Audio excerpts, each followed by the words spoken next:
dance. Oz, reveal thyself. No rest for the wicked.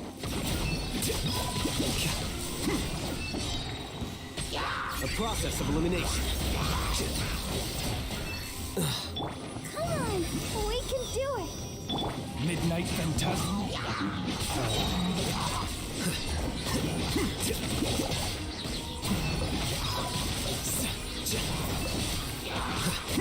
Scatter.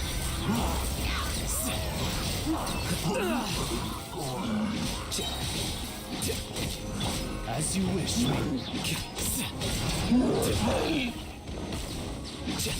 Flicker.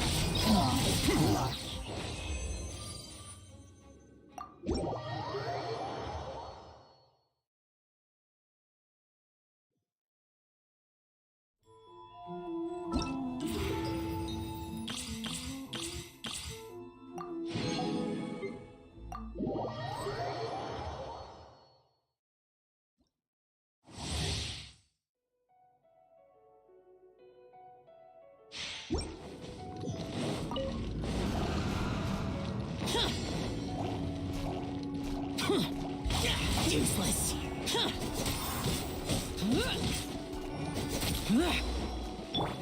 Let the show begin. Boring. Lament. Here.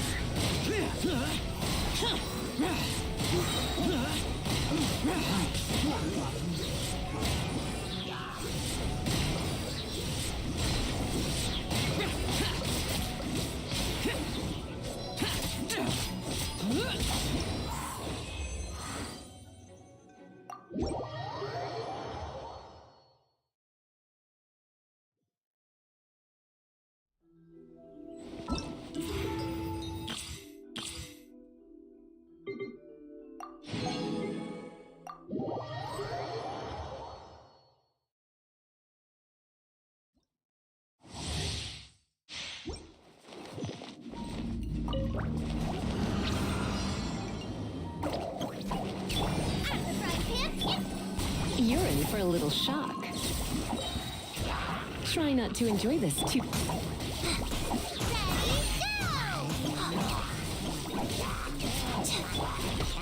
Get them! Here. Here.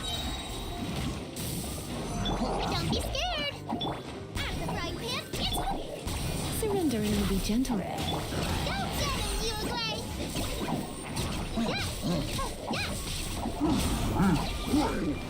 Come a little closer.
we made it to Sumeru, our next objective should be to head to Sumeru City and find a way to meet with Lesser Lord Kusanali.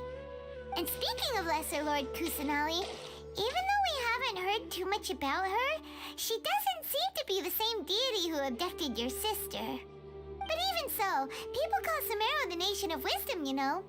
If we can get a chance to meet the God of Wisdom, maybe she can give us some useful information. But, Paimon doesn't know the way to Sumeru City.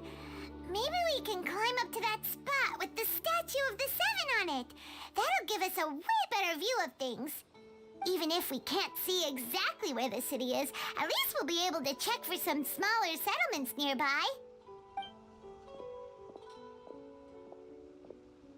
Wait a second.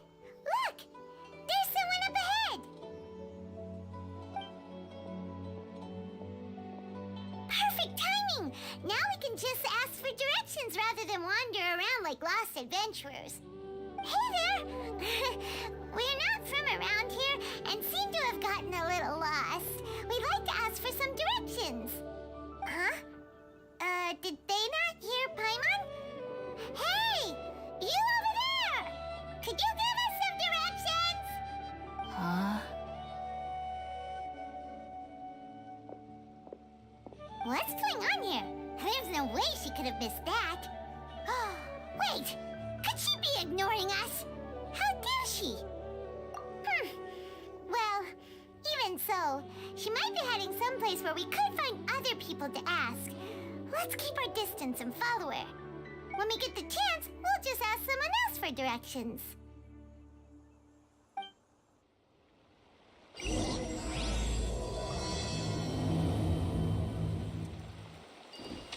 Come on, let's follow her. Just keep quiet. Make sure she doesn't notice us.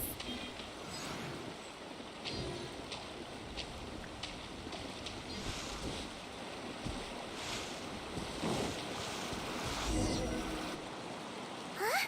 She just walked near that small waterfall and then suddenly vanished. Let's go take a closer look.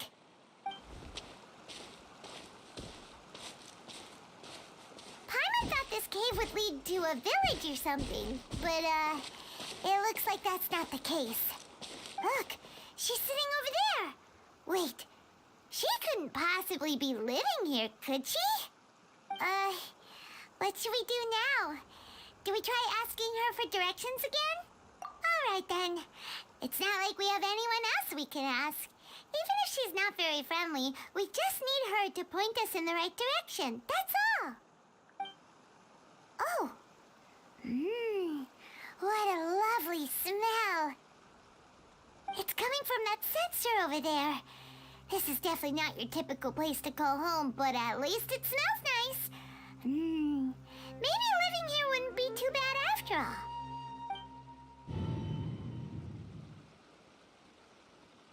Huh?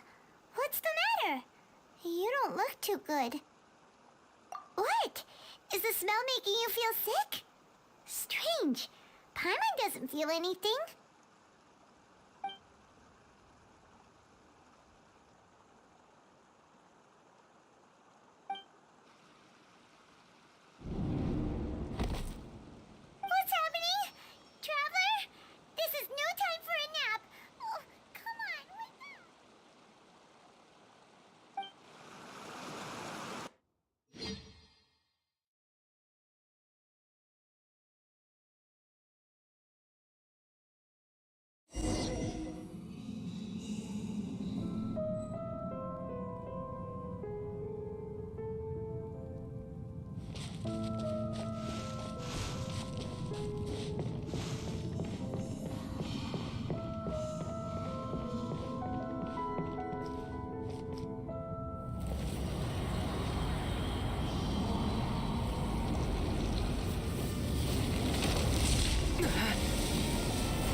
Are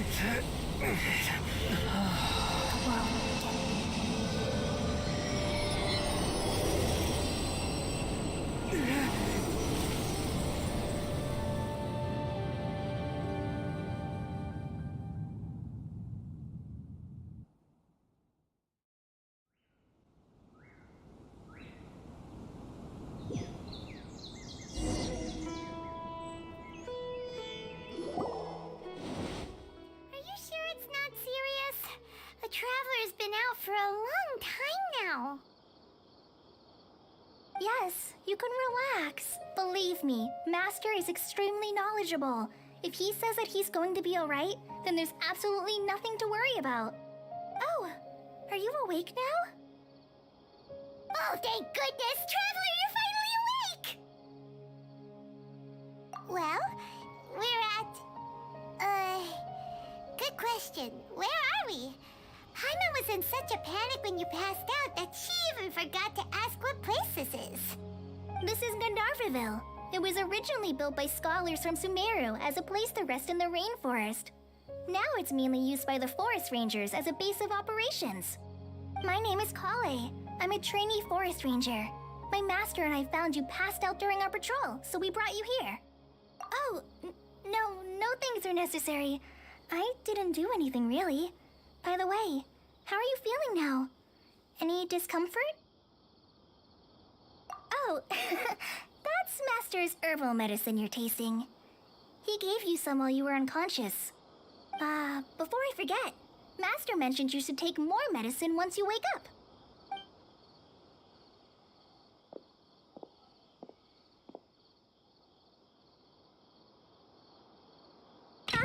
Whoops!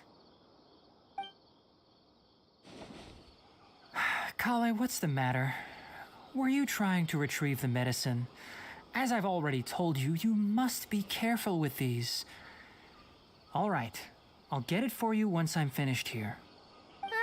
Sorry, Master. Now, the guide to Avidya Forest's edible fungi is clearly posted on our bulletin board. But if Farbode forgets which mushrooms to avoid one more time, I'll have no choice but to leave the guide somewhere a little more visible. Like right smack on his forehead so others can remind him to be careful. Right? This is the second time he's come down with food poisoning this month. I'll be sure to give him a good talking to.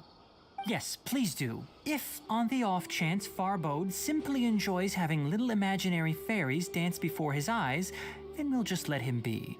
But the next time he requires any of our medicine, be sure to charge him accordingly.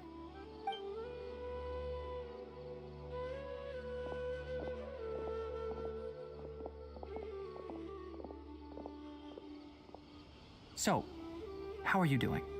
Feeling better? Oh, this is my master, Forest Watcher Tainari. He is chief officer over all the rangers here in Gandharvaville. I already informed Paimon about the reason you fell unconscious earlier, but now that you're awake, let me explain it for you as well.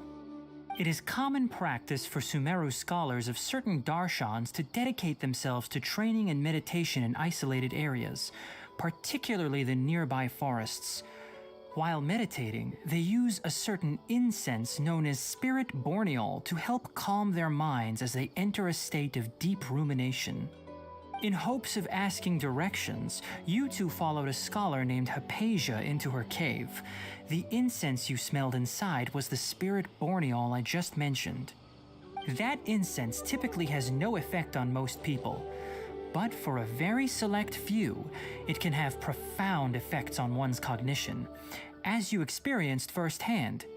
Does that make sense? Very good.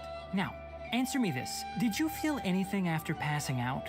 Say, any out-of-body experiences? Or did you see anything while unconscious?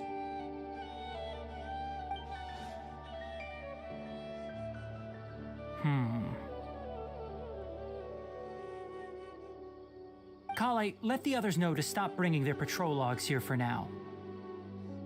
Huh? Why? Because these two will be staying here for the next few days. They can have my room and I'll bunk with Amir. Now get a move on and be sure to do as I've said. Yes, Master Tainari.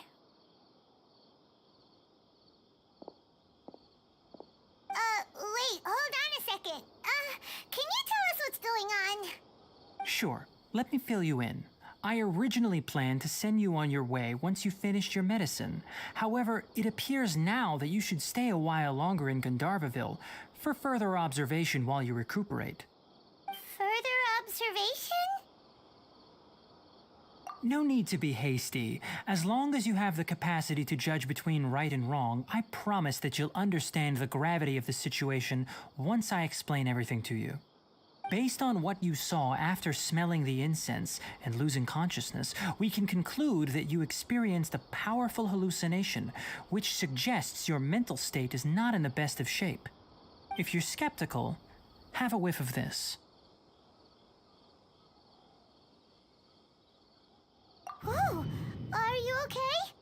You're experiencing a similar sensation as when you passed out, aren't you?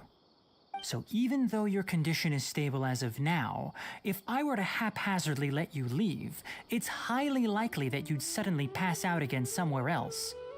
The rainforest is home to many fierce animals and hazardous areas. If something were to happen to you again, I'm afraid you might not be so lucky. For now, I suggest you continue taking your medicine each day and avoid wandering off on your own. At least until you stop having adverse reactions to this kind of smell, okay? Good. Now continue resting while I fire up another bowl of medicine for you. Seriously?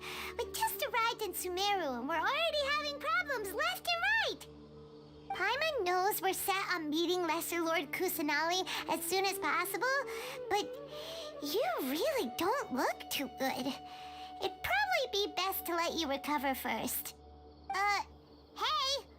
Are you even listening to Paimon? Paimon's over here worrying about you, you know! What's weird? You mean how you're feeling now?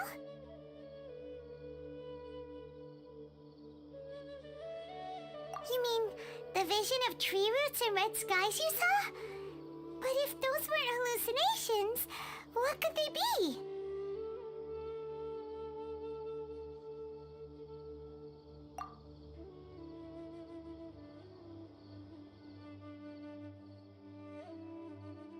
Well, considering how unique you are, Paimon trusts your judgment here.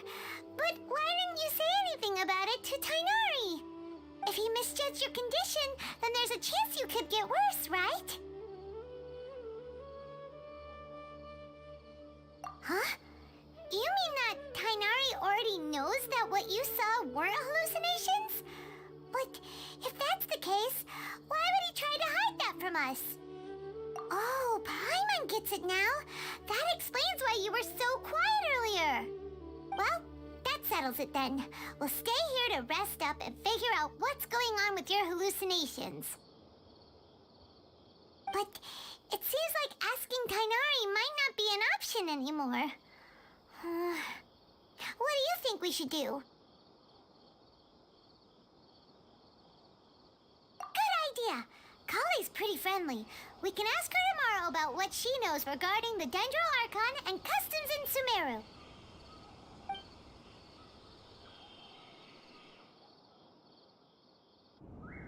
Rise and shine! Come on, it's time to go find Kale!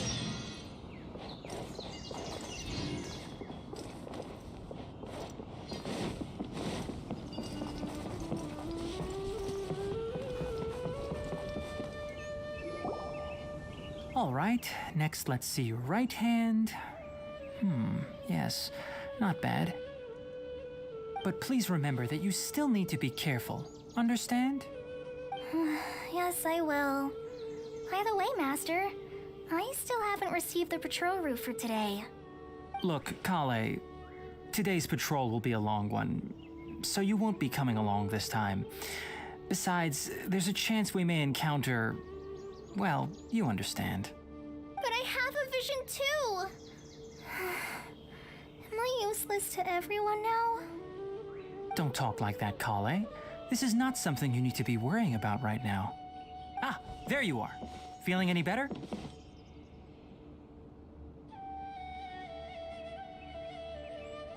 Yeah, since we'll be staying here for now, we thought we might as well try lending a hand around here. Seems you're not the type to sit back and take it easy for a while, huh? In that case, perhaps Kale could take you two for a patrol south of Gandharvaville for the day. And if you're feeling up to it, you can be responsible for cleaning the Statue of the Seven. Tenari, we're ready to head out. Roger, I'll be right there. All right, we'll be heading into the forest now. I'll leave any further details to Kale. Yes, you can count on me. So, Kale, what exactly are we going to be doing today? Tainari mentioned cleaning the statue just now, but, that doesn't really sound like the job for a ranger. Well, a forest ranger's responsibilities can be pretty diverse. They handle a variety of tasks, like checking the condition of outlying roads, maintaining forest facilities, ensuring fire prevention standards are met, and providing assistance to travelers and locals. As for Master, well, he has to handle more dangerous areas of the rainforest. Today we can perform routine checks on the pathway lamps as we make our way to the Statue of the Seven.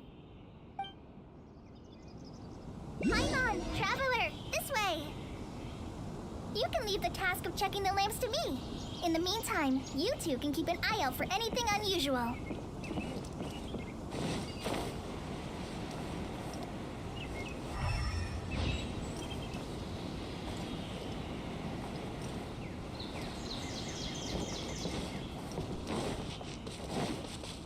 Nothing wrong with these two lamps.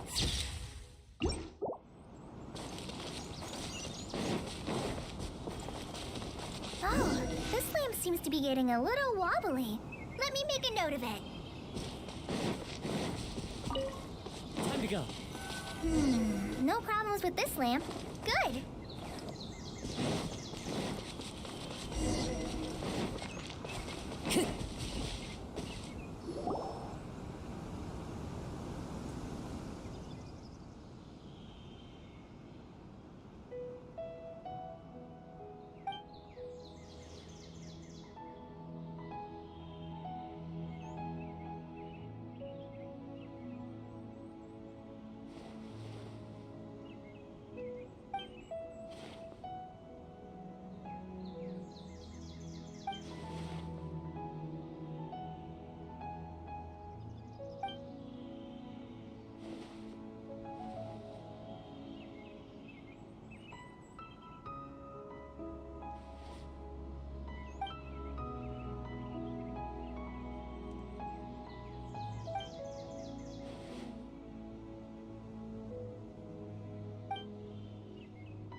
Time to go.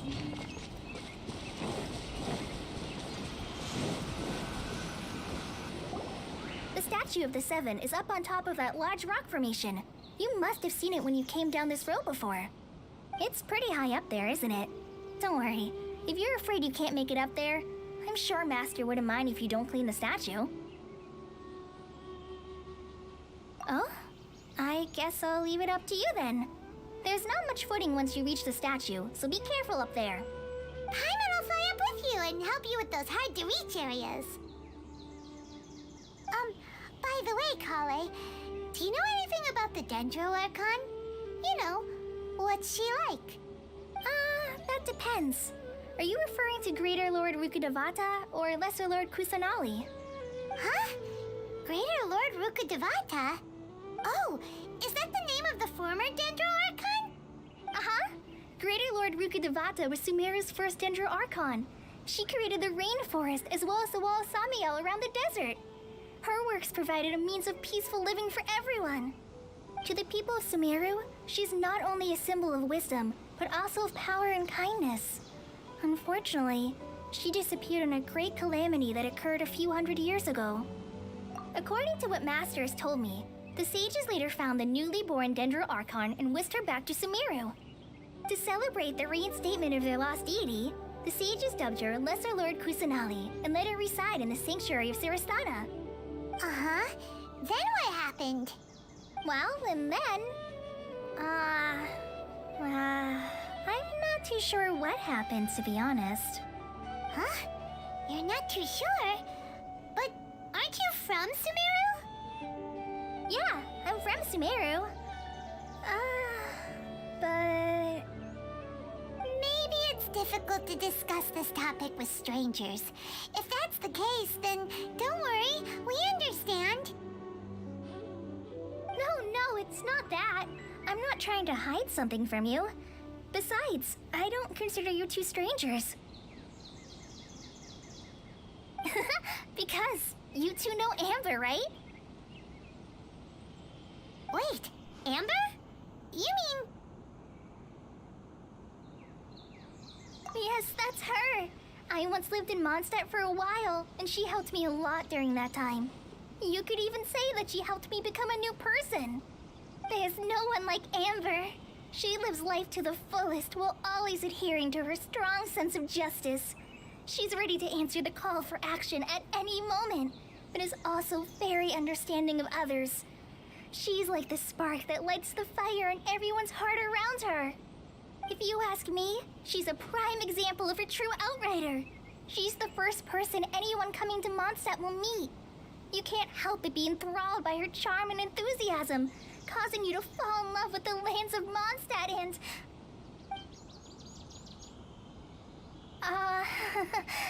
sorry. Paimon thought the work of Outriders was a little different from what you just described, but one thing's for sure, you really like Amber. Sorry. I was rambling on just now. It must have sounded kind of weird. It's alright, Kale. Knowing that you're a friend of Amber somehow makes Paimon suddenly feel a lot closer to you.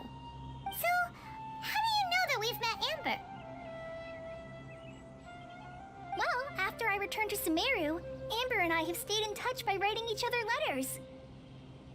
In one letter, she mentioned that Mondstadt was attacked by a fearsome dragon, but the city was saved by a mysterious blonde traveler and their floating companion. I knew you two were the ones she mentioned in the letter the moment I saw you. But, considering everything you've been through that day, I thought it'd be inappropriate to bring it up. So that's how you knew.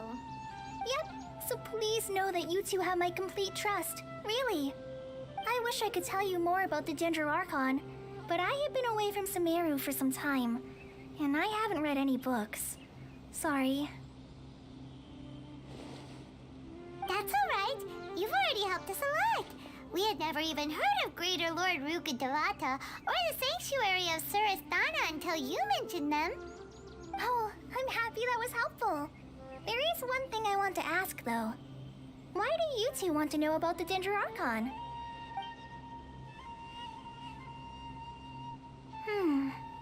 that's why you're here. Thank you for telling me your story. Don't mention it. We are friends after all, right? All right, we have a statue to clean. You both have my thanks. While you two are up there cleaning, I'll go ahead and inspect the forest canopy. Let's meet back here shortly.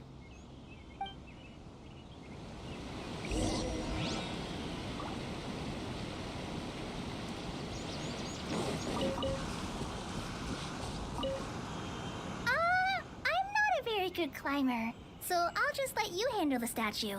I'll go check the facilities up ahead. By the way, once we're done with our work here, would you like to chat some more?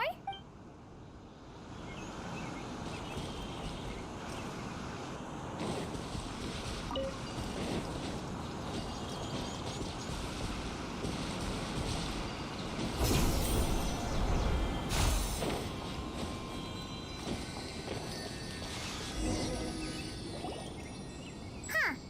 Now that Paimon looks at it, the deity that's carved on the statue is kinda small. Do you think she's supposed to be Greater Lord Rukkhadevata or Lesser Lord Kusanali? You might be right. The statue does look kinda old. Well, anyway, we'll have to figure that out later. Let's get started on cleaning the statue. Paimon will fly up and take care of the top, and you clean everything below.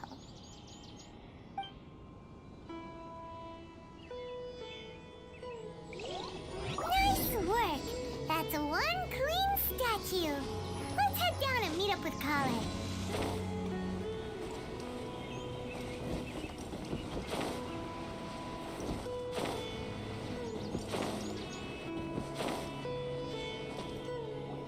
Kale, we're back!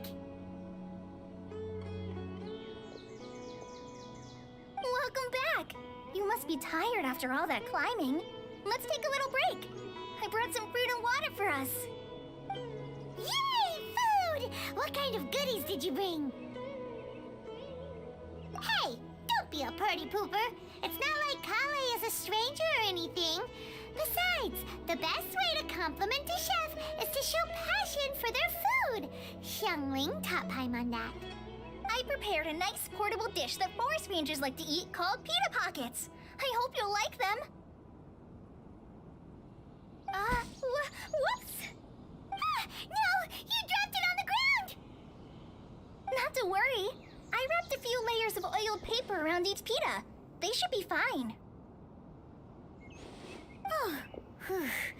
Paimon nearly had a heart attack there.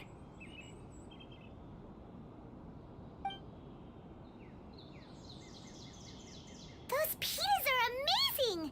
You're quite the cook, Kale.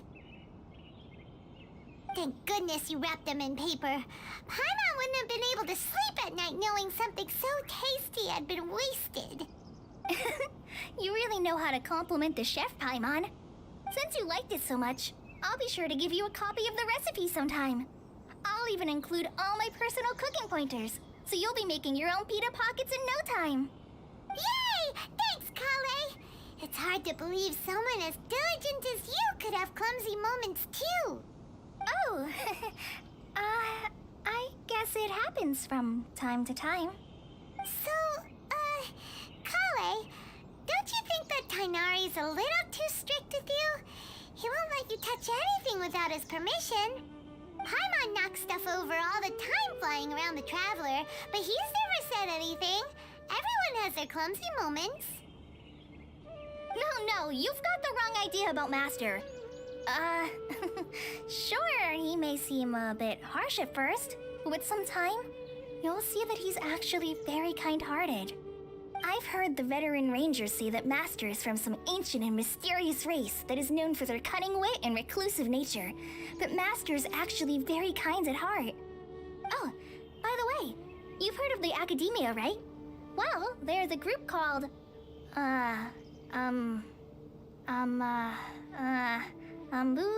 something? Well, anyway, because Master does a lot of research on plants, sages from the Academia have written him many times, inviting him to take up an official position there. But Master declines their offers every time, saying, Sumeru City is too noisy. It'd be bad for my ears. I know, right? I've always wanted to pet them too. Anyway, Master could have easily left the rainforest to take up a position at the academia, but he chose to stay here instead as a forest watcher, helping the locals every day and passing on his knowledge to trainees. In fact, Master's the one who taught me how to make pita pockets. Really?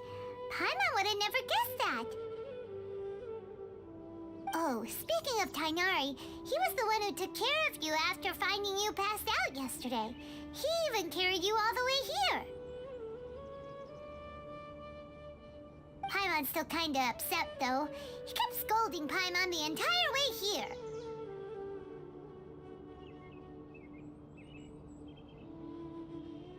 Oh no, I'm sorry. Master might have been overreacting a little. But, it's mostly because Paimon wouldn't stop yelling, Why, oh why, is he going to die? It probably started to get under Master's skin after a while. Hey! Don't laugh! Paimon was genuinely concerned about you.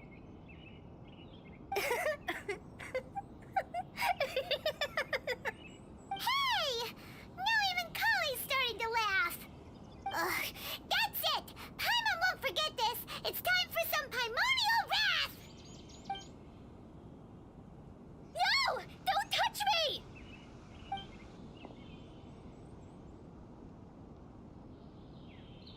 Oh, sorry, Kale.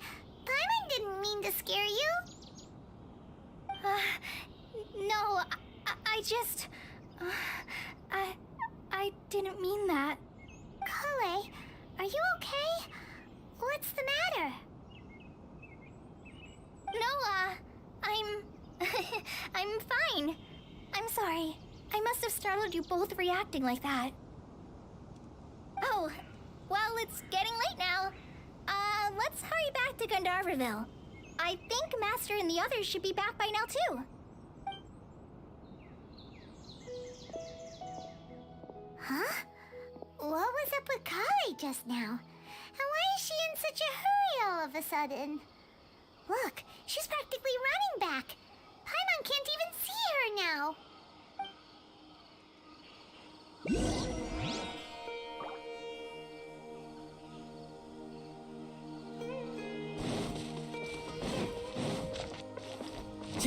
Time to go.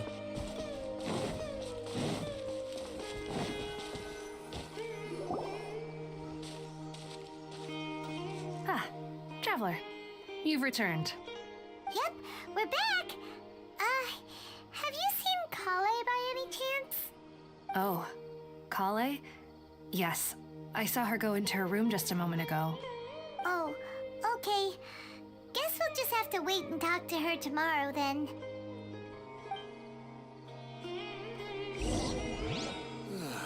I'm dead on my feet. I think I'll stay here.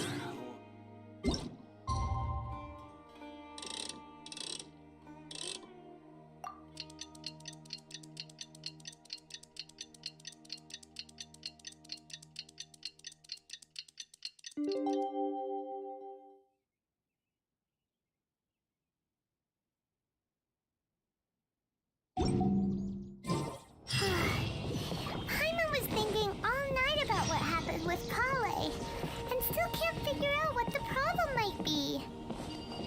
Maybe she's in a better mood now. Let's go check on her. Yesterday, a total of 5 dozen.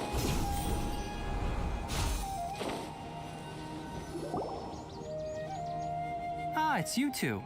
I was just about to go look for you. Huh? Tainari? What are you doing here? Where's Kale? I came to check on Kale's condition. To put it simply, she's not well. You mean she's sick? How could she be... Oh, wait a minute. Could it be because of what Paimon did yesterday? No need to worry. Something as small as you could never harm her. This sickness is something that Kale has been dealing with for some time. Kale has been more excited than usual since you two arrived. A little too much so, to be honest. She hasn't remembered to take care of herself. I suppose it's understandable, though. She hasn't been around anyone she considered a friend for some time now. It must have been refreshing for her to have you two here. So, Tainari, what's really wrong with Kale? Let's take this conversation elsewhere. Kale just fell asleep after taking her medicine. She needs some peace and quiet.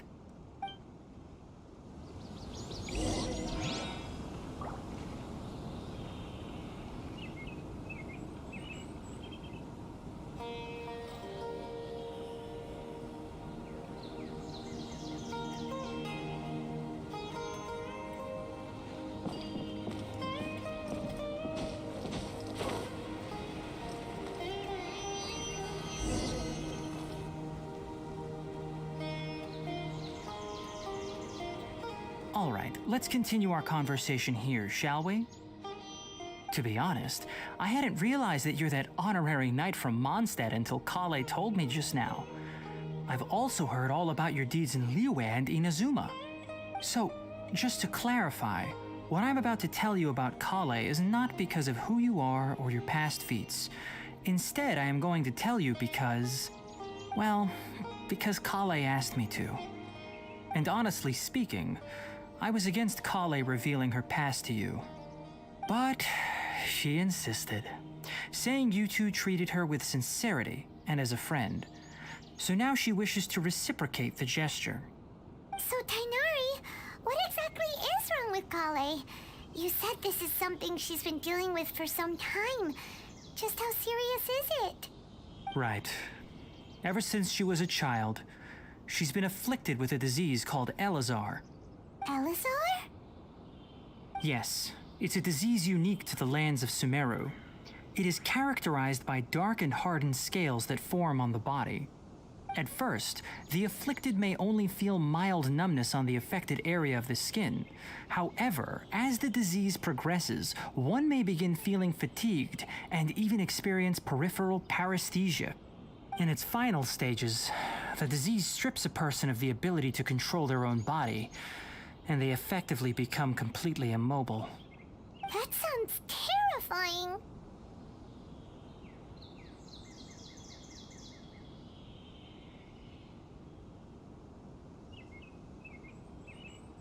Wait, hold on. So when Kale seemed to be acting a little clumsy earlier, it was because... Correct. That would be the effects of Elazar, which is precisely why I do not want her carrying or holding anything, lest she ends up hurting herself.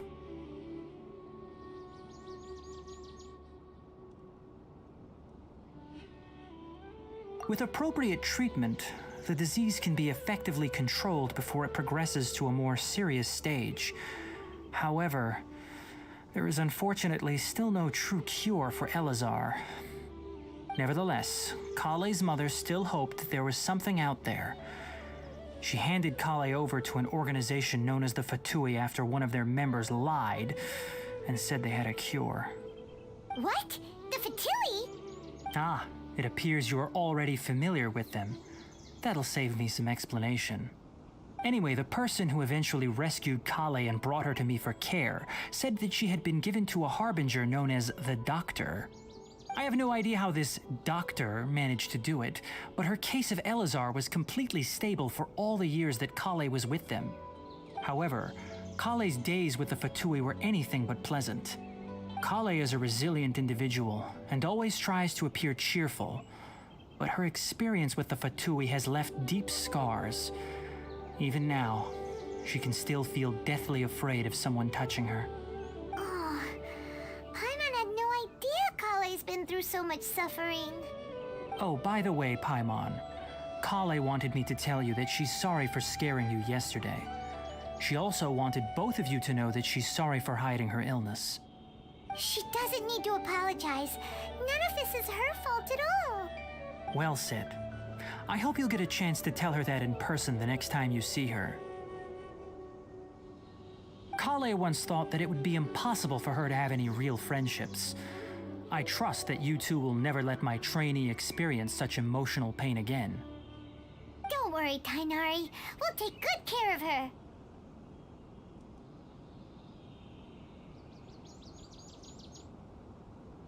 Well, it's not too serious at this point. She overexerted herself the last couple of days, which is what led to her breakdown this time. As long as she has taken her medicine and gets plenty of rest, she should get better. Though, I must admit that Kale's condition was much more stable when she first arrived here in Gandharvaville. She was interested in the work of the forest rangers the moment she saw us. I could see that she was serious about learning, so I felt compelled to ask her to join us. Her stamina has gotten much worse recently. Though a moderate amount of physical exercise is always necessary, I'm afraid the long-distance patrols are a little too much for her now. All right, now that I've told you about Kale's past, I think I'll head into the rainforest to find some ingredients needed for her medicine. I'll see you two later.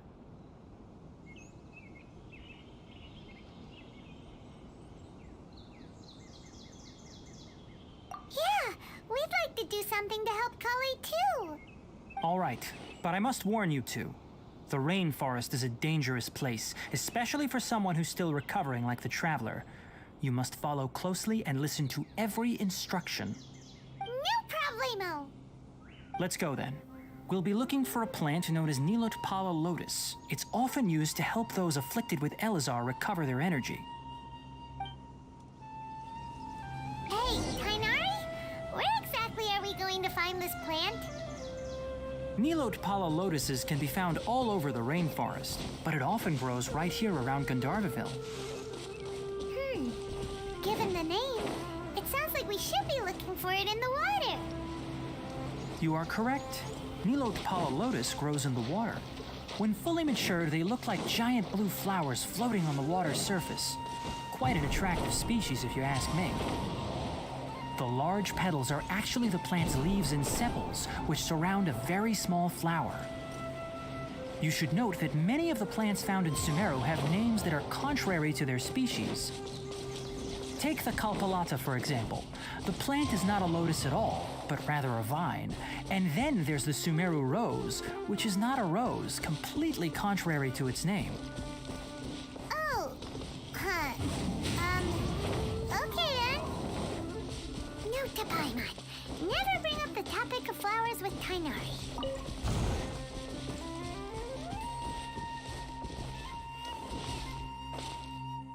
Into the wind.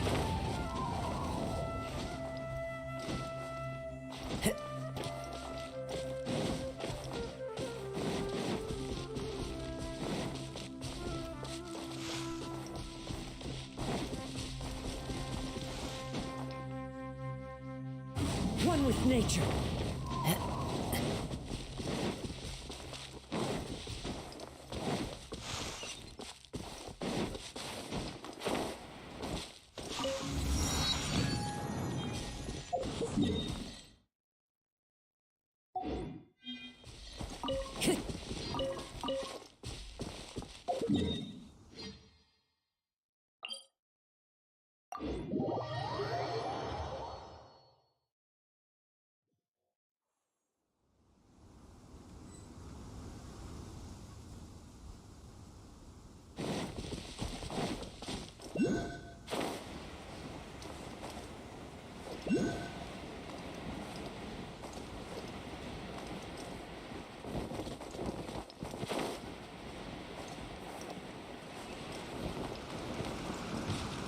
Never again. There should be Nilotpala lotuses growing somewhere in this area.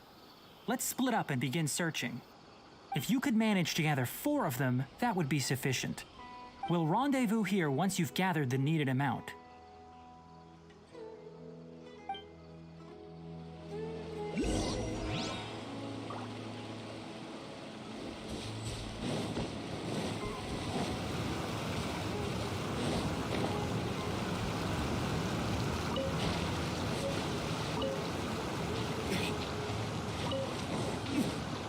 Alright, we've gathered enough Nilotpala lotuses. Let's head back to meet Tainari.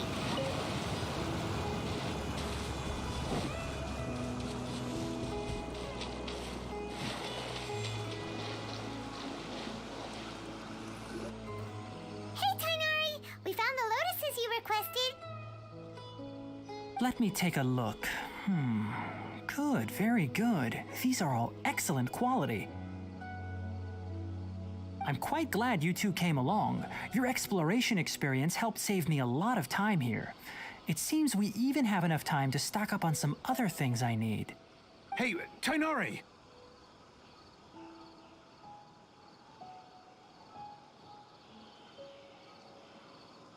Oh, Tainari, someone's calling your name. They're dressed like a forest ranger. Ah yes, that's Amir and the others. But didn't they just set off not too long ago?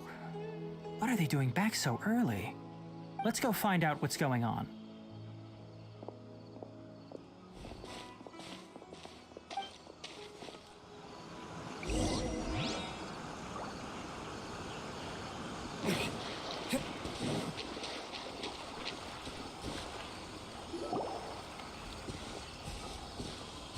Tainari, thank goodness we found you here. We were just about to head back and find you at Gandharvaville.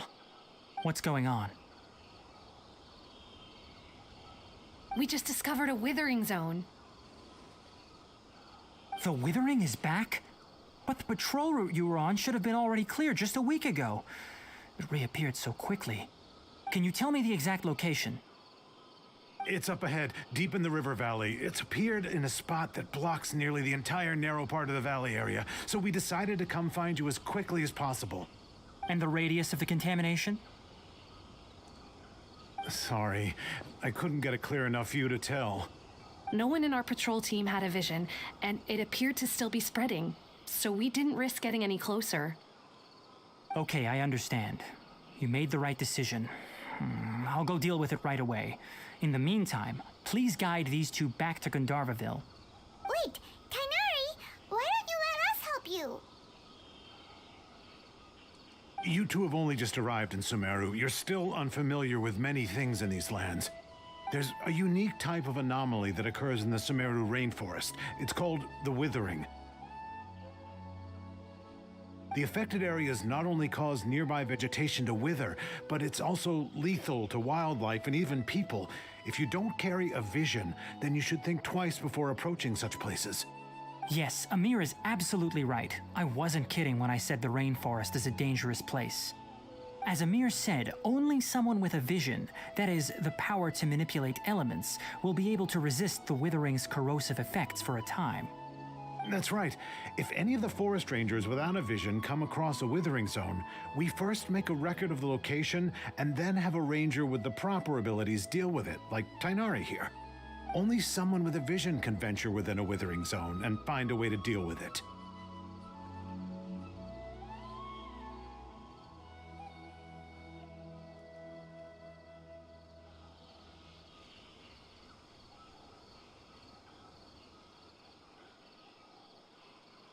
But you don't seem to carry a vision. Don't worry, he may not have a vision, but he's a real pro at using the power of the elements. Don't sweat it. We've helped others deal with similar situations before. Wait, you've met other forest rangers before? I was planning to properly show you both how to identify the Withering before you left Gandharvaville. Anyway, since you two are experienced adventurers, come with me. I'm sure you'll both be able to help.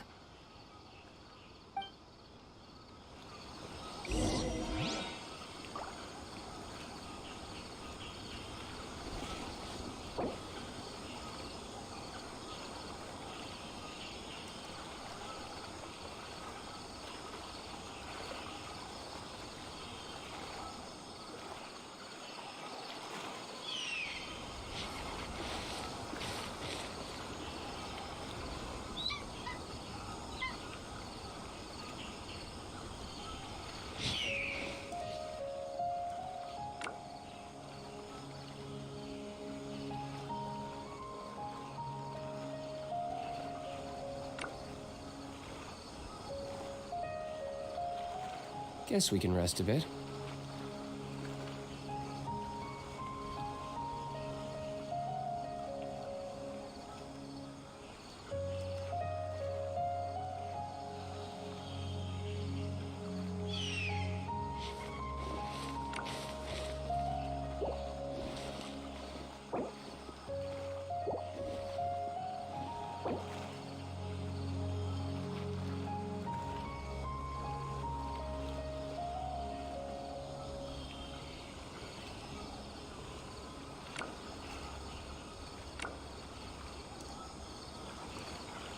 I still have a lot to do at the guild. How about you take a rest while I go back?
Hey, look!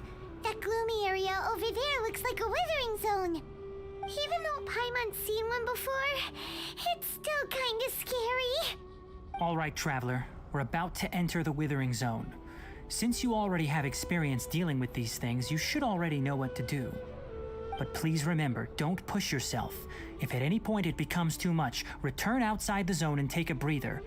It could become a matter of life and death. You ready then? Let's go.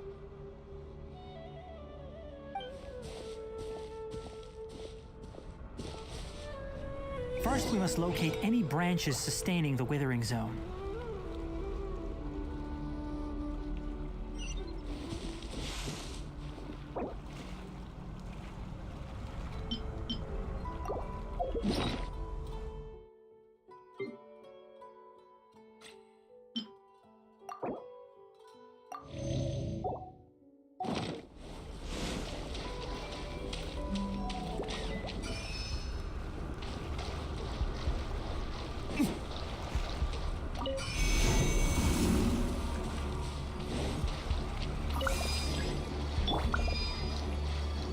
Shine down!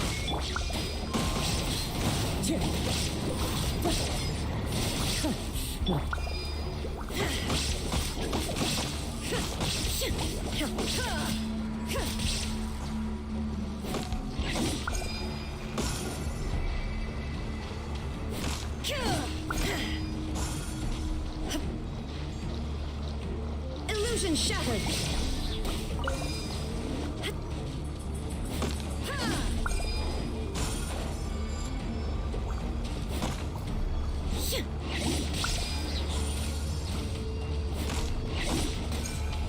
Great work. Now that all the branches have been cleared, we'll need to take care of the tumor. Wind strike! By royal decree!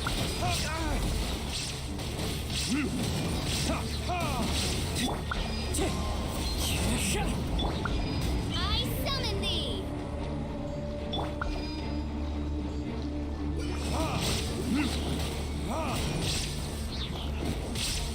Now, destroy the tumor of the Withering!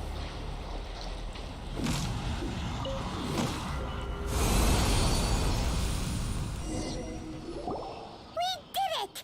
Everything's returning to normal now! Yes, thanks to you two.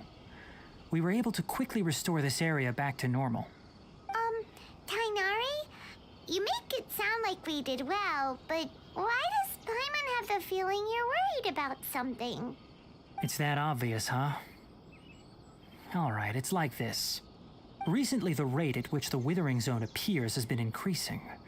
Even though we were able to quickly clear that Withering Zone, it won't be long before another one appears. If that simply meant more work for me, then that wouldn't be an issue. But it's far more severe than that. The Withering is leaving lasting effects on the rainforest itself. For instance, even though we cleared out the Withering Zone, many of the plants that were affected will not recover. This presents a crisis for the ecosystem itself. Many plants in the rainforest are already in decline, directly impacting the wildlife that depends on those plants. And most disturbingly, as the appearances of withering zones have started to increase, Kale's case of Elazar has also become more serious. Huh? Well, why is that? I'm still not sure of the exact reason. However, I've received word from acquaintances at the academia that similar cases are being reported for patients with other conditions.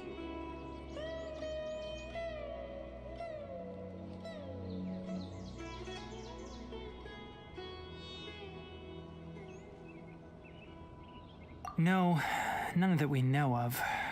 The withering has been recorded in Sumeru for millennia. It's said that it originates from the depths of the world. By the way, have you heard of Irminsul before?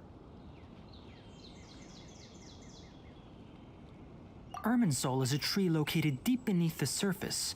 Although it isn't like any tree we know in a biological sense, you can basically think of it as a large tree that grows downwards rather than upwards.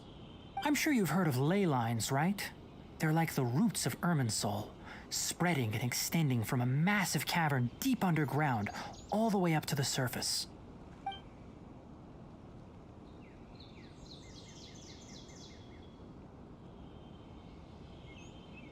Ley lines continually absorb the memories of this world, which are then funneled into Irminsul, allowing it to collect knowledge and wisdom from ancient times to present day.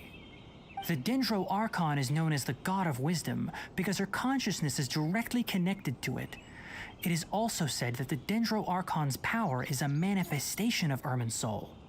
And as for the Withering, its emergence is related to a disease that's affecting it.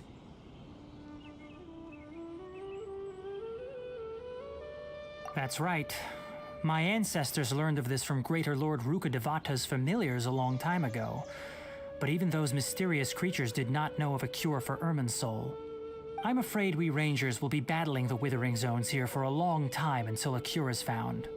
Alright, that's enough on this topic for the time being. Now that we've taken care of things here, it's time for us to head back to Gandharvaville.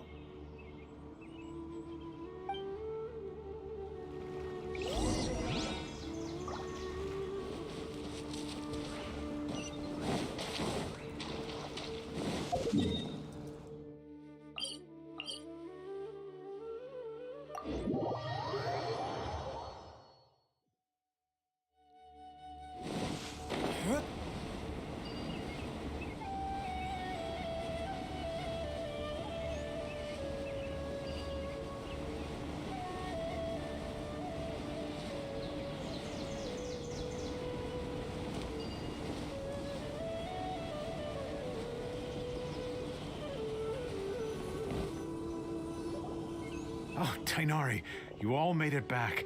How did it go? The Withering Zone you reported has been taken care of. No need to worry. Huh. Wait, is that? Oh no, Hypatia!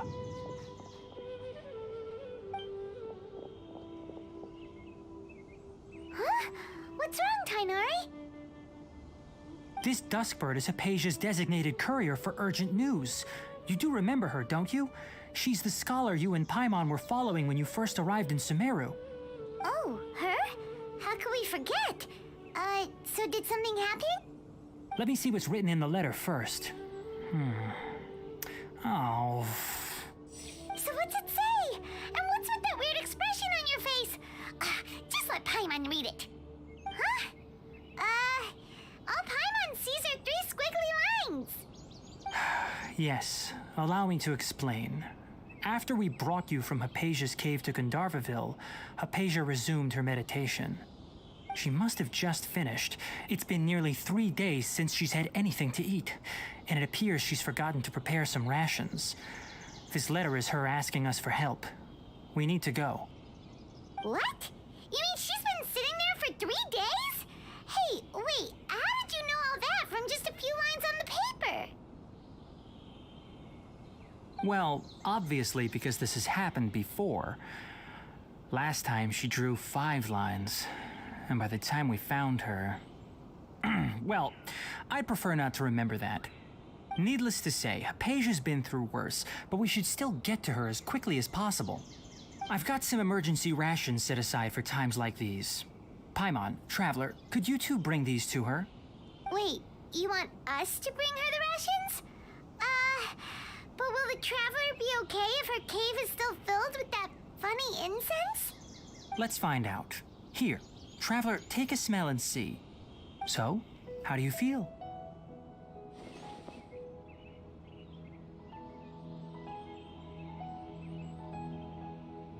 Huh? Really? You're not feeling even a little drowsy? But wait, how'd you know that he'd be okay this time, Tainari? Back when we were clearing the Withering Zone, I observed that he could adeptly manipulate the Dendro element. I knew then that he would be fine. And if I may ask, when I was telling you two about Irminsol's ley lines, was what I described similar at all to what you saw while you were unconscious? That's correct. Those weren't hallucinations at all. Though I don't intend to apologize for deceiving you. Because what you saw is of significant importance. Not just for the nation of Sumeru, but the entire world of Tevat. My forefathers were shown much favor by Greater Lord Rukkhadevata. We took an oath to protect this nation together with her.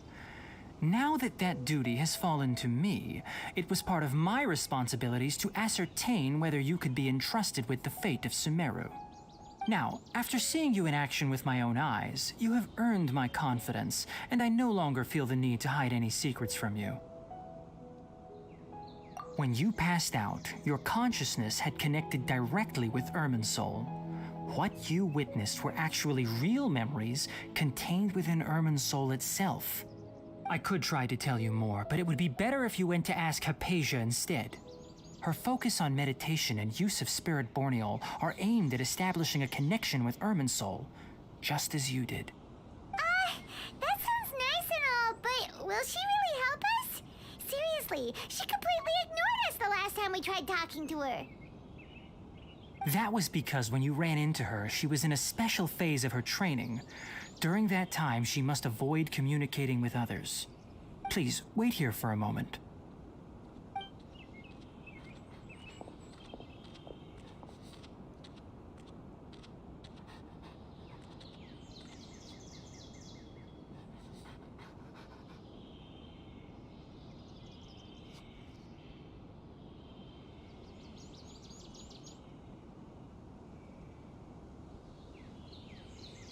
Here, take these. It's a meal I packed for Hypatia, as well as some other ingredients. I'm sure it'll come in handy. Also, here's a letter that I would like you to give to her. Just show it to her and she'll answer any questions you may have. No. I should be the one thanking you. You've both been a great help these last few days.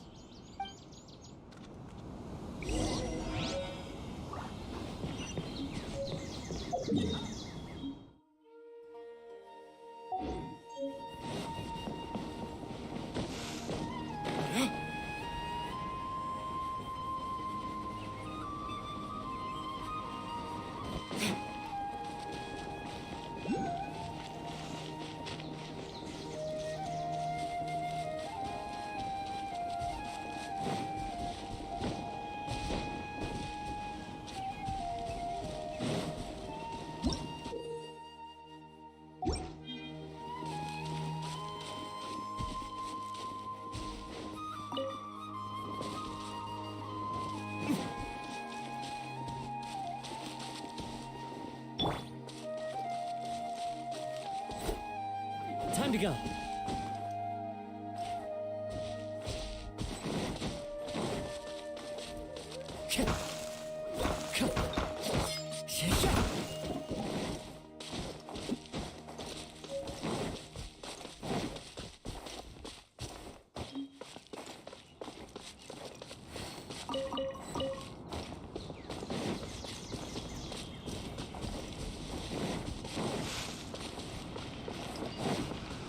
Hypatia should still be in the cave. Let's go inside and see how she's doing.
Anastasia, are you alright? So hungry. Need water. There's no way we can get her to eat in her current condition. Let's try finding some water first. Huh? Wait, why does it look super foggy outside all of a sudden? Anyway, let's go look around. Time to go. Huh? How'd things out here end up looking like this? What happened? And where are we? Really? Oh, maybe you're right. Let's go investigate the area.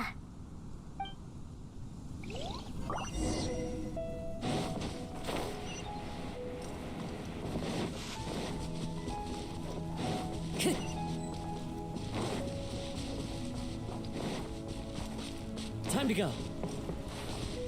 Wow, this place is huge! Paimon knew there's something off about that cave. Let's think of a way to get over there and have a closer look. Who knows? Maybe we'll find a lead of some kind.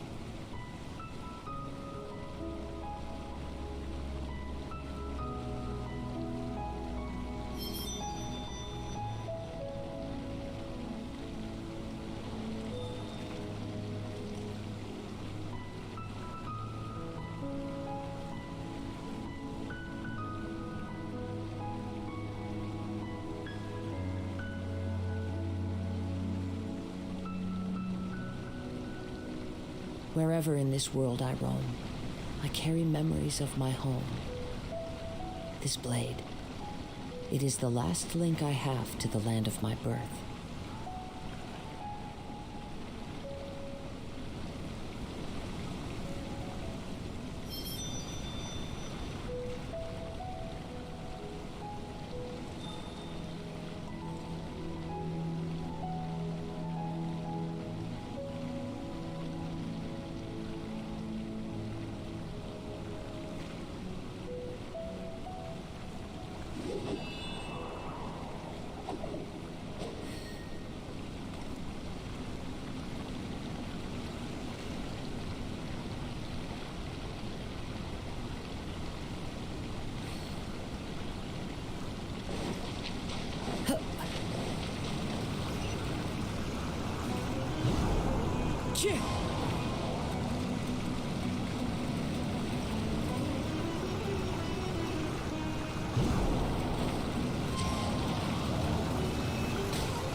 Follow the wind.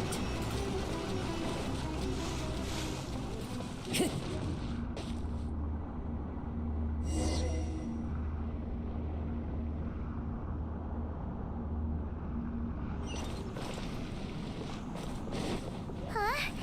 What happened just now? Why'd everything around us suddenly change?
Illusion shattered. Time to go.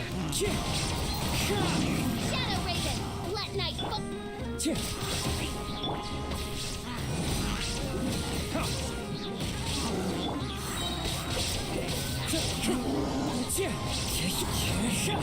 On reveal.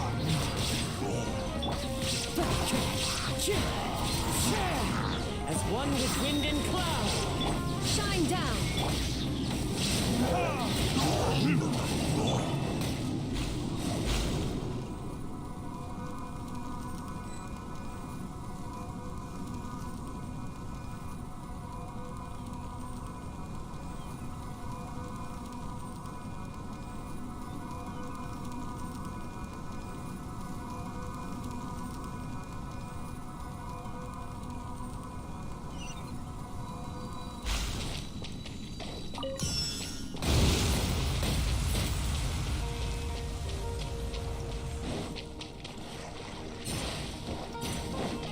Time to go.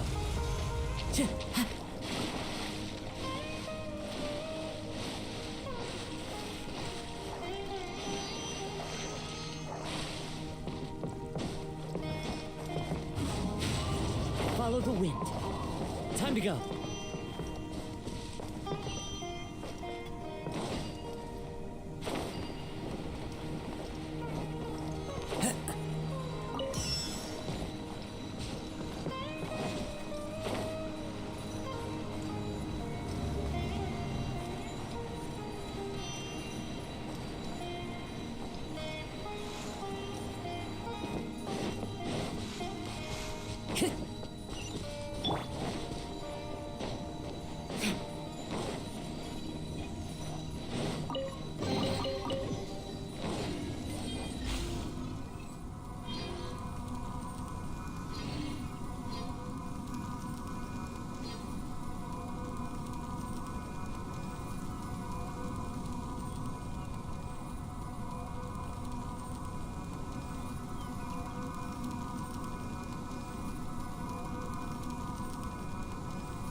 Into the wind.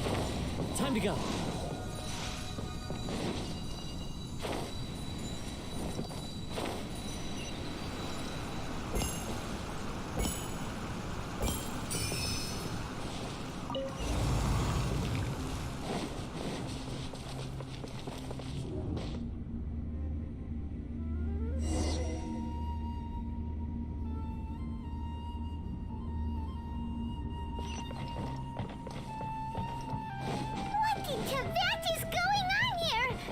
This is getting weirder by the minute. Hey, what's the matter? You don't look so good.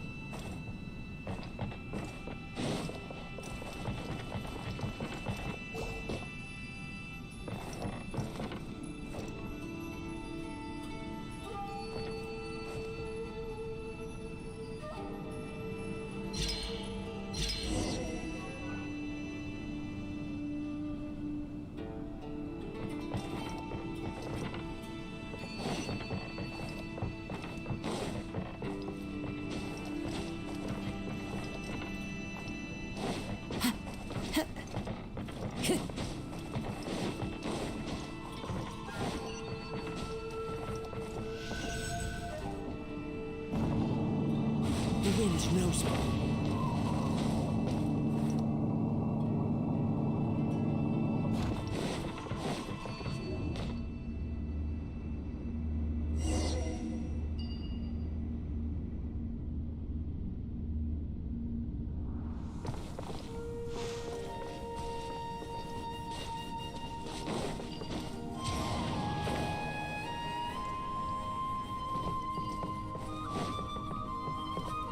Into the wind.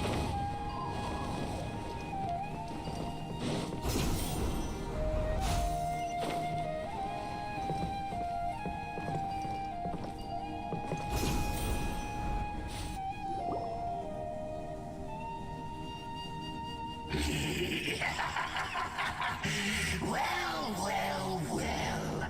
Look we meet again, traveler. Samus Herald! What are you planning to do in this strange place? Strange place. Plotting. You needn't worry about such things. They don't concern you. Bow before the abyss.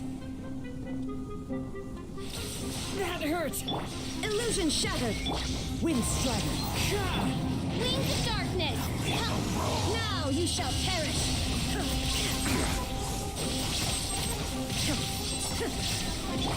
Burn!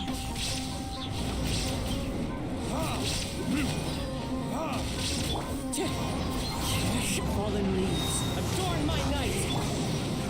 There is no escape!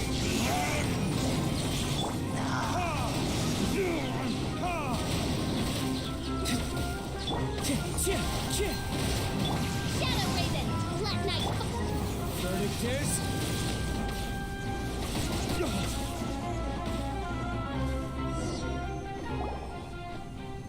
Huh? Why can't we beat this guy? Oh, Paimon doesn't get it! We faced others like him before! What's wrong this time? Traveler, though you may have managed to avert countless crises before, your good fortune was bound to end sooner or later. It's time you realize how weak and powerless you really are. Your sister. Oh, pitiful traveler. Are you really so ignorant? Or are you just living in complete denial? Her Highness has long since forsaken you. Your meager existence in her eyes is that of an annoying bug, only to be stepped upon. The bonds of love and family which drive you to find your sibling are utterly gone. Your journey is meaningless. But don't you fret now. Today will be your last. Now die!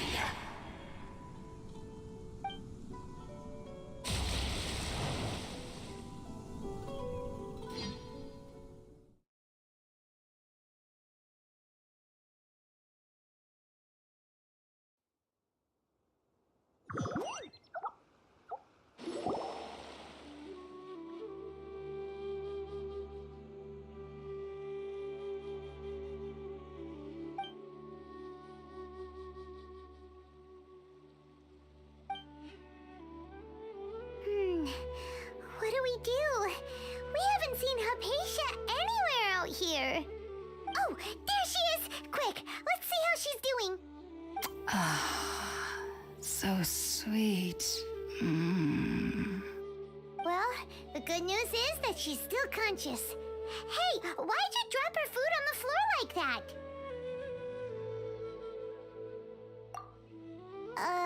Are you okay? That's really not like you. Anyways, we can talk about this later.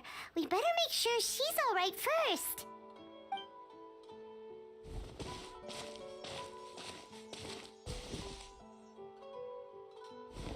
Whoa, wait a sec.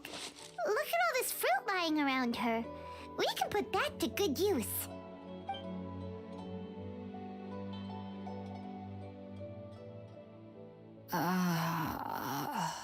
Who is there? Tainari, is that you? Huh?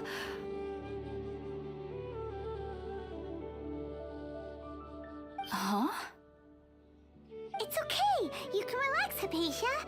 Tainari sent us here to bring you some food and water. Here, we have a letter that he asked us to give you.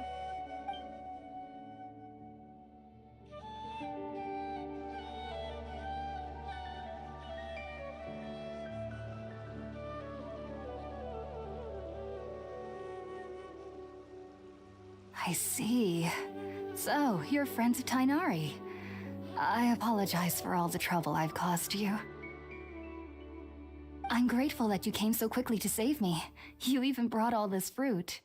Well, Actually, we didn't bring the fruit. It was already here when we arrived. We were kind of wondering about that, actually. When we found you here, there was all this fruit lying around and even some juice dripping from your lips. How did you end up like this anyway? Oh, really? I seem to understand now. All the fruit was likely from my, neighbor. Must have come by and saw me like this. Your neighbor?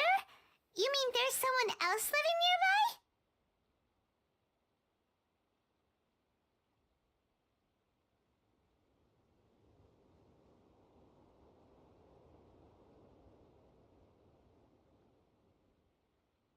Oh?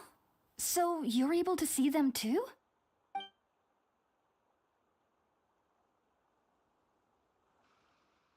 Wait, hold on a second, Traveler. You say that before we arrived, you saw some mysterious creature and suddenly had a strange dream? Isn't that a little too crazy to believe? No, I actually do believe what the Traveler is saying. I myself had a similar experience once before and ended up scaring my timid little neighbor here. You needn't worry. They mean you no harm. They only dragged you into the dream because they hoped to buy themselves a little time in order to scurry away. So, Hypatia, just what kind of creature is your neighbor exactly? I'm not sure what it's called, to be honest. But I do know that they have some sort of deeper connection with the Dendro Archon. I know this because the first time I saw them was also the exact day my consciousness was able to form a connection with Irminsul. Even after I opened my eyes and stopped meditating, my heart was still pounding, and my mind was racing with all the knowledge that I had touched. And at that very moment, I suddenly noticed a small figure at the opening of the cave. In my curiosity, I began to walk over to the creature. They must have already been used to me living in the cave, because they didn't seem to mind me approaching them. They just kept doing whatever they were up to. It wasn't until I crouched down next to them that they suddenly realized that I could see them. Oh, and then? And then I had a dream. By the time I came to, they were nowhere to be seen. I was convinced they'd never show up again. But sure enough, I saw them nearby a few days later. And they weren't alone. I feel like they aren't as afraid of me as the first time I approached them, but I never would have expected them to save me.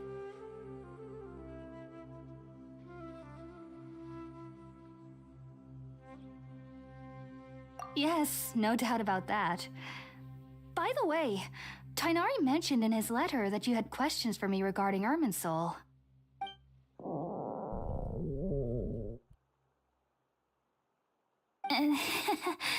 Sorry about that. Sounds like just drinking juice still isn't quite enough for my stomach. Well, if somebody hadn't dropped the food earlier... Anyway, looks like we'll need to prepare something ourselves. Besides, Paimon's getting hungry too. Let's eat first and talk about Irminsul later. All right, we're up, Traveler. Today's menu will feature sweet madame and a radish veggie soup. You'll love them, Hypatia. They're our specialties after all. Sounds good. I've never tried any dishes from other nations before. I certainly look forward to it. It's been so long since I've had a decent meal, too. To be honest, the last time had to be when Tainari came to visit.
Let's use the empty box that Tainari gave us since we already washed it.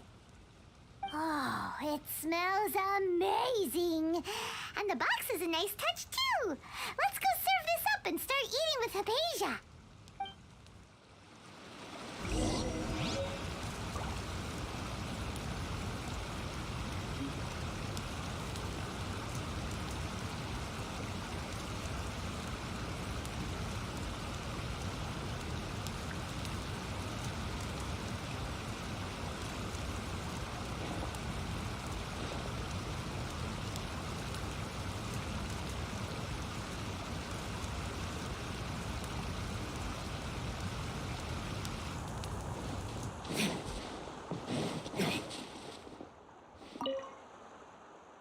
Are you already finished cooking? Smells delectable. I'm truly thankful whenever I can enjoy a proper meal like this. Cooking really isn't my forte.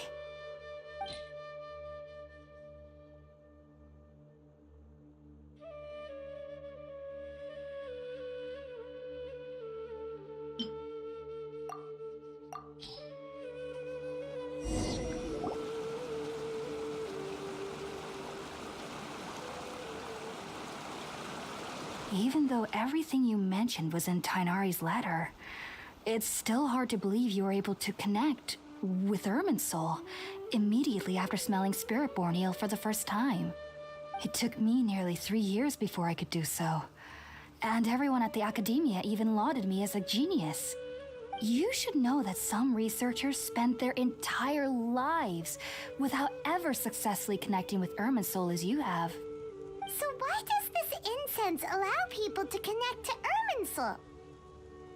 The ingredients used to make Spiritborn Ale primarily consist of plants created by Greater Lord Rukkhadevata. These special ingredients are conducive to heightening our senses to the Dendro Archon's power. Since the root of the Dendro Archon's power lies within Irminsul, we can occasionally tap into her powers to peer into the depths of the earth.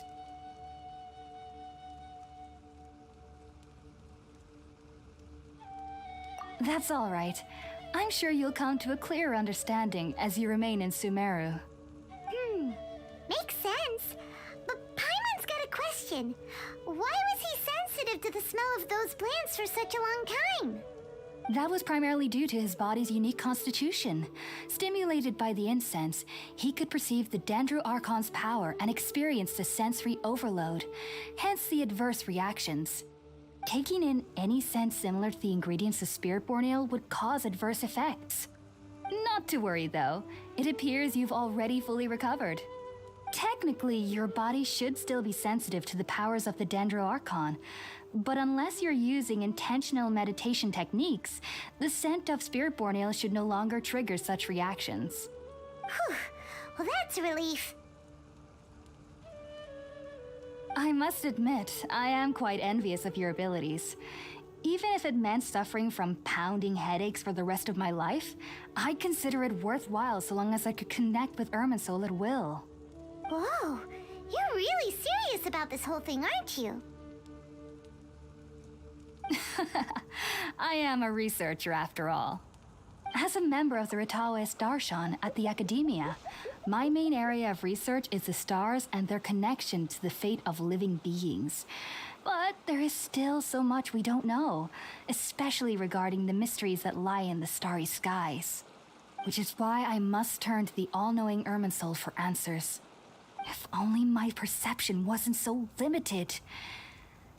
Unfortunately, I cannot guarantee that my every attempt to attune with Irminsul will be successful, or that doing so will leave my consciousness intact. I am currently in the stage of training known as Satyavada life. Many researchers in Sumeru have lost their minds while seeking to attune with Irminsul during this stage. Sages have said that Irminsul contains divine knowledge, and touching such knowledge without the proper preparations and abilities will only lead to one's mind caving in on itself. That's why we meditate alone. We need to ensure that our minds will be calm while minimizing the possibility of involving anyone else. Whoa, so knowledge from Irminsul can be super dangerous. Don't you ever feel afraid of the risk, Hypatia? Of course I do. Especially during nights that are pitch black with no moonlight, and dead silent without even the sound of insects. However, I've been feeling better as of late. I don't get as scared anymore knowing that I have a little neighbor living nearby.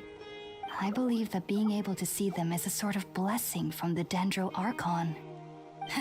But what's strangest of all is that they're clearly an envoy of the God of Wisdom herself, and they have the curious power to make people dream. What's so strange about that? It doesn't sound so out of place for a divine being, does it? Well, it's strange because nearly nobody in Sumeru can ever dream. Huh. Is that true? Yes, well, to an extent. Only children can dream in Sumeru. Adults, however, never do. The sages say that wisdom implies rationality, but that which occurs in dreams is often neither rational nor logical.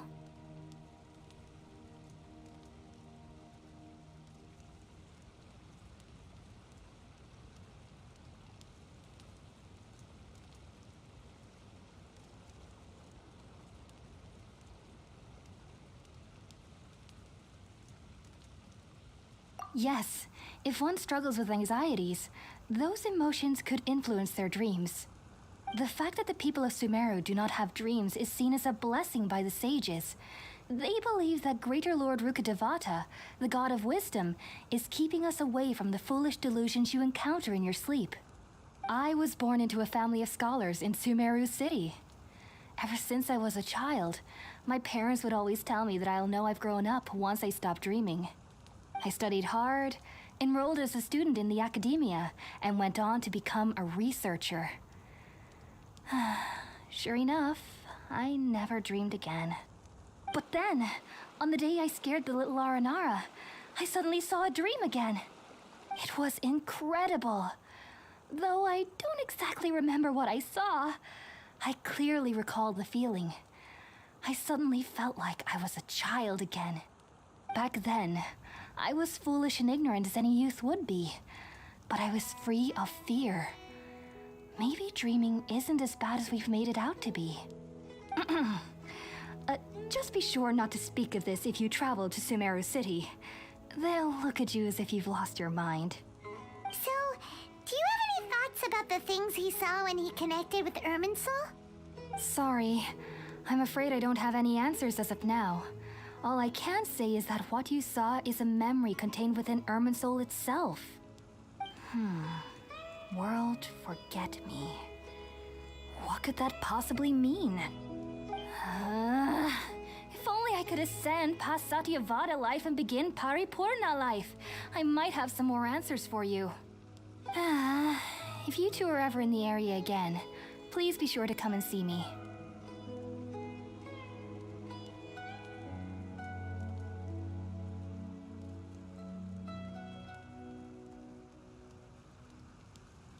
There's no need to be thanking me. You two are my saviors. Besides, I'm already looking forward to tasting some more of your cooking. Now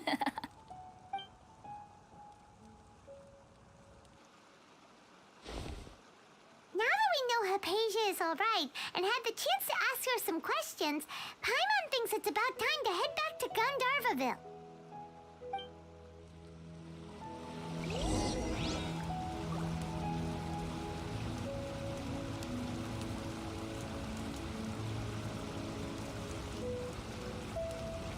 Guess we can rest a bit.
Think about it, Tainari. Refusing to join is tantamount to burying your head in the sand.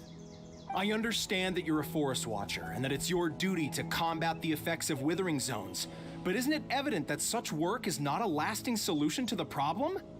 As Sage Kage clearly stated, your presence and guidance in Sumeru City is pivotal in finding a cure for Irminsul. How could you possibly refuse? Keep your emotions in check, Gulam. Let's at least listen to Tainari's reason for declining. We're here to invite him to the Academia, not to cause a scene. Sage Kage, I am truly honored that you came here in person, but I'm afraid I must still decline your invitation. I am merely a forest watcher. How could the great minds of the Haravatat have any need of someone like me? Well, it turns out that your refusal letter had some implications on your master's reputation. He is a renowned sage of the Immorta, after all. So now I've come here in his stead. I see. Huh. And I figured that given his temper, he would come here and berate me personally. Tainari, your master is an integral part of this effort, and now he requires your assistance.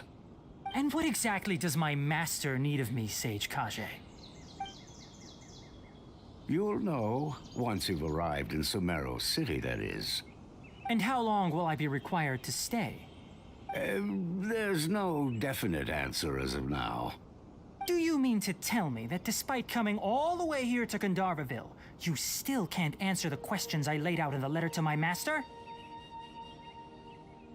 If that's the case, then I'm afraid I cannot give you a definite answer either. Tainari, but you... So be it. Come, Gulam, we're leaving.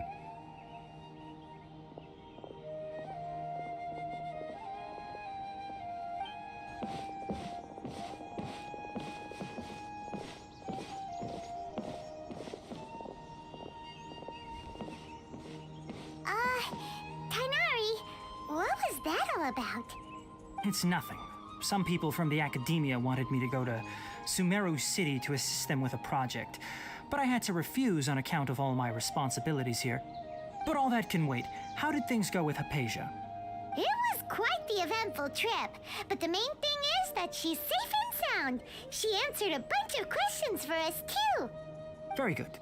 Now that the traveler has made a full recovery, there shouldn't be any reason for you to tarry here longer. I assume you will be heading to Sumeru City, correct? That's right! We want to meet Lesser Lord Kusanali and ask her for advice. Do you have any idea on how we can find her? Sorry. I'm afraid I don't have any advice for you there. Well, do you at least know anyone we can try asking in Sumeru City? Let me think. My trips to Sumeru City have been fairly short, and most of my acquaintances are researchers. How about this? I'll write you a letter of introduction that you can give to a researcher I know. He's from the Immorta Darshan and is adept at gathering information. Asking him might prove worthwhile. Also, when you enter Sumeru City, you'll probably end up receiving something like this item here. I'm not sure if it will ever come in handy for you, but maybe you can give it a try. Oh? What is it? It's called an Akasha Terminal. It's a tool produced by the Academia that utilizes the legacy of Greater Lord Rukadevata. Some say that this very item is the basis of Sumeru's reputation as the City of Wisdom. Needless to say, this device and its usage fall under the Academia's expertise, so I'll leave it to them to show you how to use it. Great! Next up, Sumeru City! But wait, before that...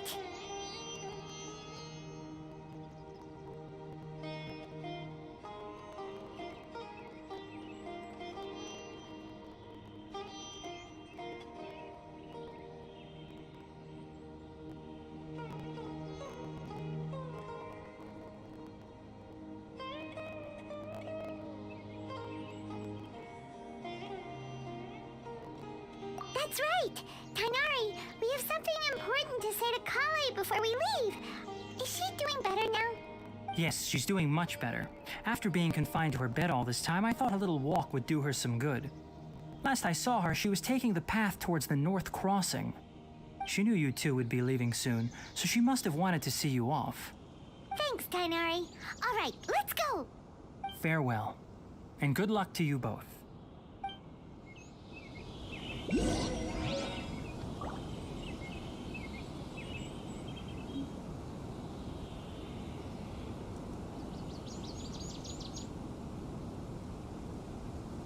In the next interview, I think I'll start with these questions. The rainforest is the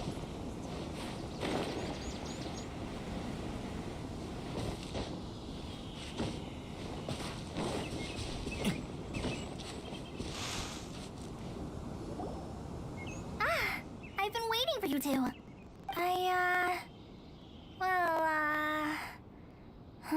Never mind. I guess I should just wish you two a safe and successful journey. Thanks for waiting here just to see us off, Kale. We're headed to Sumeru City.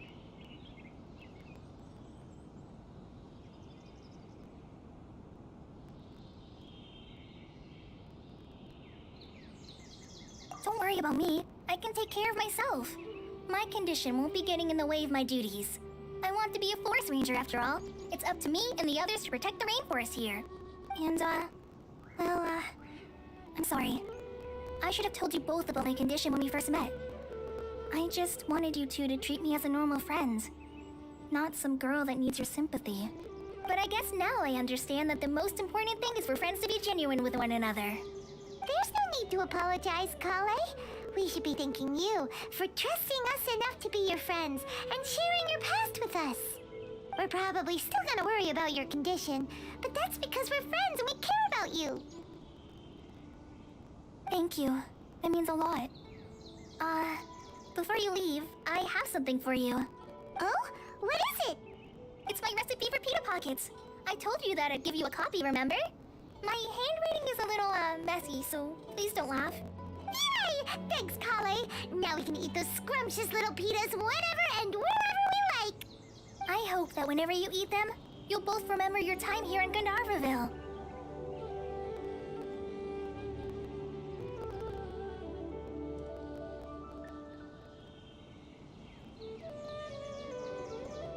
Well then, I, trainee Forest Ranger Kale, bid you both farewell. Please visit Gandharvaville again. The Rangers will always be ready to assist you here.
You should really bring the Knights of Favonius with you next time.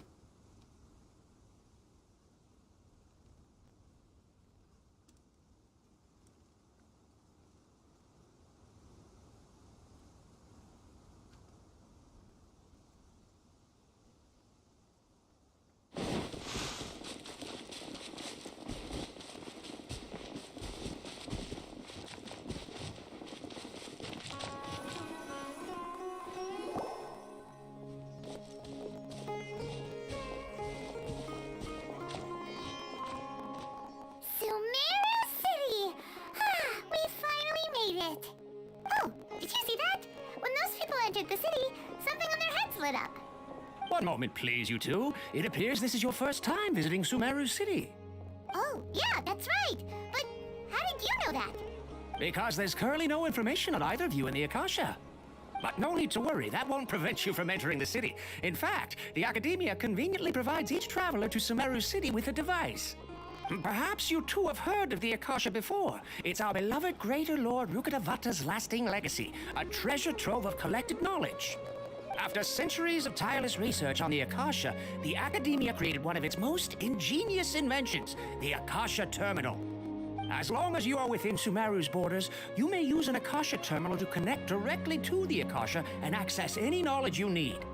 I should mention that due to technical limitations, the operation of Akasha terminals will be much smoother and more effective in large cities such as Sumeru City and Port Ormos.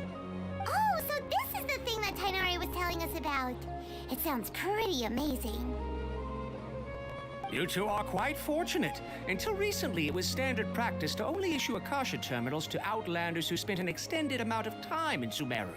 However, this policy was recently changed, and now all travelers are issued one upon arrival. Here are your Akasha terminals. Please handle them with care. It kind of looks like a leaf. To activate it, simply hold it in your hand and say the following phrase to yourself. May the mighty God bless us with their voice of wisdom.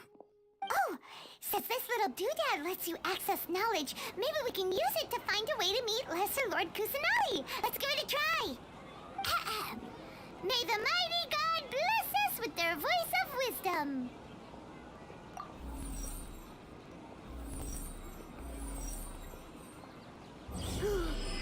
Whoa, just now, something clicked, and Paimon suddenly knew how to use this thing. It seems all we need to do is concentrate on what we want to know, and bam, you get it. Oh, that'll come in real handy. Exactly. That is the power of the Akasha. And with that, let me officially welcome you both to Sumeru City. May the wisdom of the Dendro Archon always be your guide. Okay, now that we're in, we can check the Akasha about Lesser Lord Kusanali. Let Paimon try. 500 years ago, the sages found a newly born deity from within some scorched ruins. The deity now resides in the sanctuary of Suristana. Seems pretty similar to what Kale was telling us. Okay, next, let's concentrate on asking how to meet her. Paimon doesn't sense anything. The Akasha didn't respond to Paimon's question. Oh, come on! Ugh. Focusing on this question feels like when you have something you're trying to remember and it's on the tip of your tongue, but you just can't think of it. Ugh, Paimon's brain is exhausted. Oh, smart idea. But what are you going to ask it?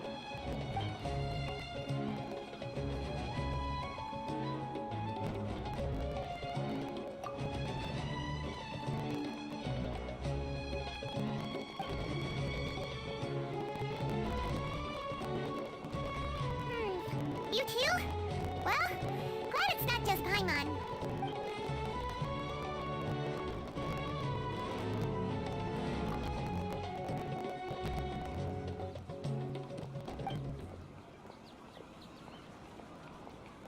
Uh-oh. Paimon's getting all teary-eyed all of a sudden. It feels like the people of Sumeru really miss their Archon.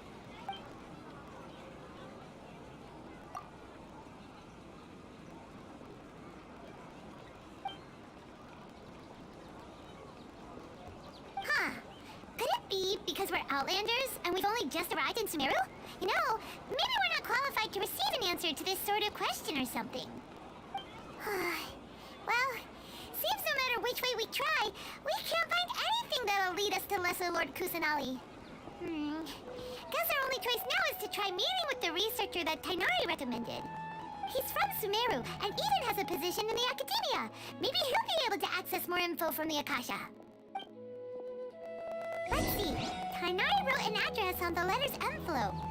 Oh, it's not far from the city's gate. Let's head over and have a look. Hopefully he's at home.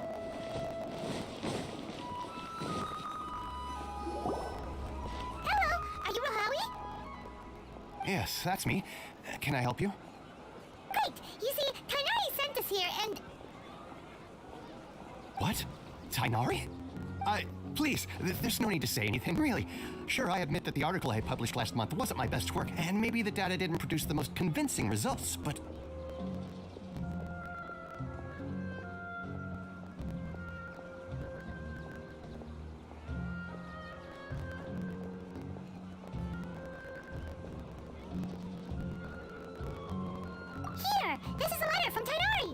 Oh, let me see. Oh, ooh, what a relief. You two nearly scared the life out of me. So you two just have some questions for me? Seems even Tainari acknowledges my innate ability for procuring information. So, what is it you two would like to know? We want to meet with Lesser Lord Kusanali. Do you know a way we can do that? You mean you want to meet the Dendro Archon herself? This isn't exactly my area of expertise, but let me see what I can find in the Akasha. Sorry, the Akasha didn't respond to my query. What? You too? But what about your abilities for getting information and all that? I was sure you'd be able to access more info than we did. Well, as I said, this isn't my area of expertise. I am but a lowly researcher, so the Akasha doesn't see a need for me to know more about the Dendro Archon. All I know is that ever since Lesser Lord Kusanali returned to Sumeru, she's never left the Sanctuary of Sorasthana or made a public appearance. Huh. Didn't expect her to be such a mysterious figure. The Dendro Archon is somewhat of a recluse. Perhaps she just doesn't want to entertain visitors, which would explain the lack of information in the Akasha. But then what can we do? No need to worry just yet. I'm only hypothesizing here. You could certainly try asking around and see if anyone else has ideas. And besides, you two should consider the bright side of things. Not being able to see Lesser Lord Kusanali may not be a bad thing. In this world, there will always be information you cannot obtain from the Akasha, and things you can never accomplish. Knowing when to yield is a form of wisdom. Take me, for example. It's a miracle if my brain cells can spit out one paper every 3 years. But Tainari? That guy can publish 3 papers in just a single year. Okay. Thanks for your advice. Don't mention it. If you two ever want information about things like who's been promoted within the academia or relations between the 6 great sages, come find me.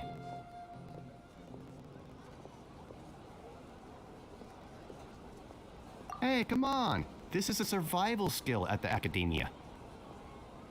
Oh, Paimon's expectations were pretty low, but this is so low, it's like digging holes in the dirt. So what do we do now? Even if we want to talk to someone, we don't know anybody here.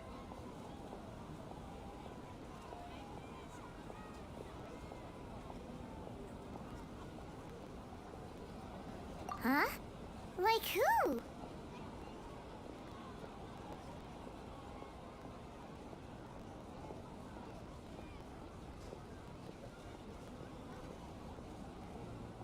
Oh, you're right!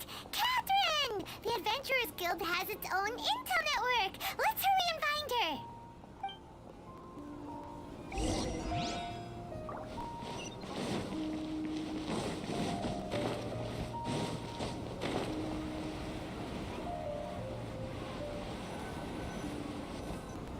Ad Astra Abyssosk.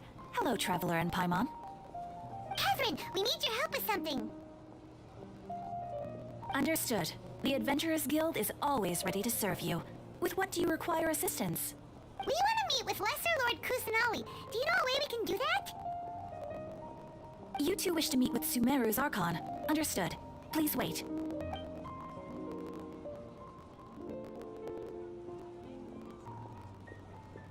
I apologize, but I am unable to call up any relevant information in the Akasha.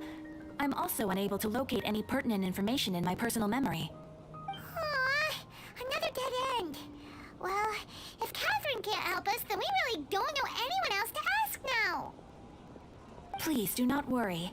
I may know of someone who can help you two. In Sumeru, the Adventurers Guild does not serve as the vanguard of information.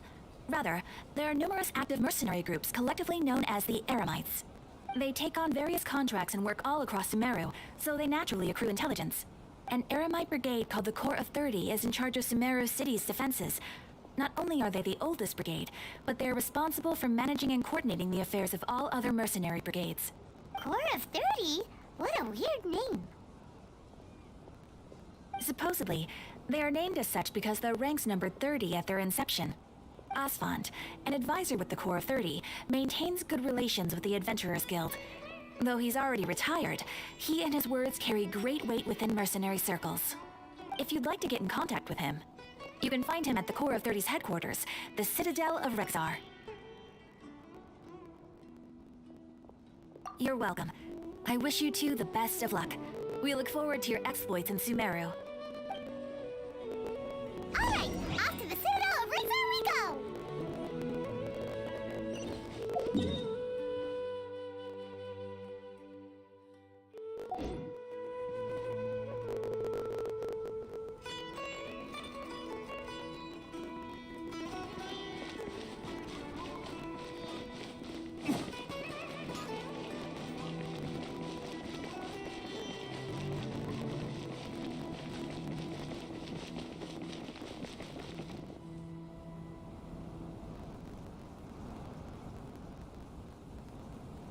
Welcome. The Adventurers Guild told me to expect you two. It's nice to meet you, Osfond. We'd like to ask you about something.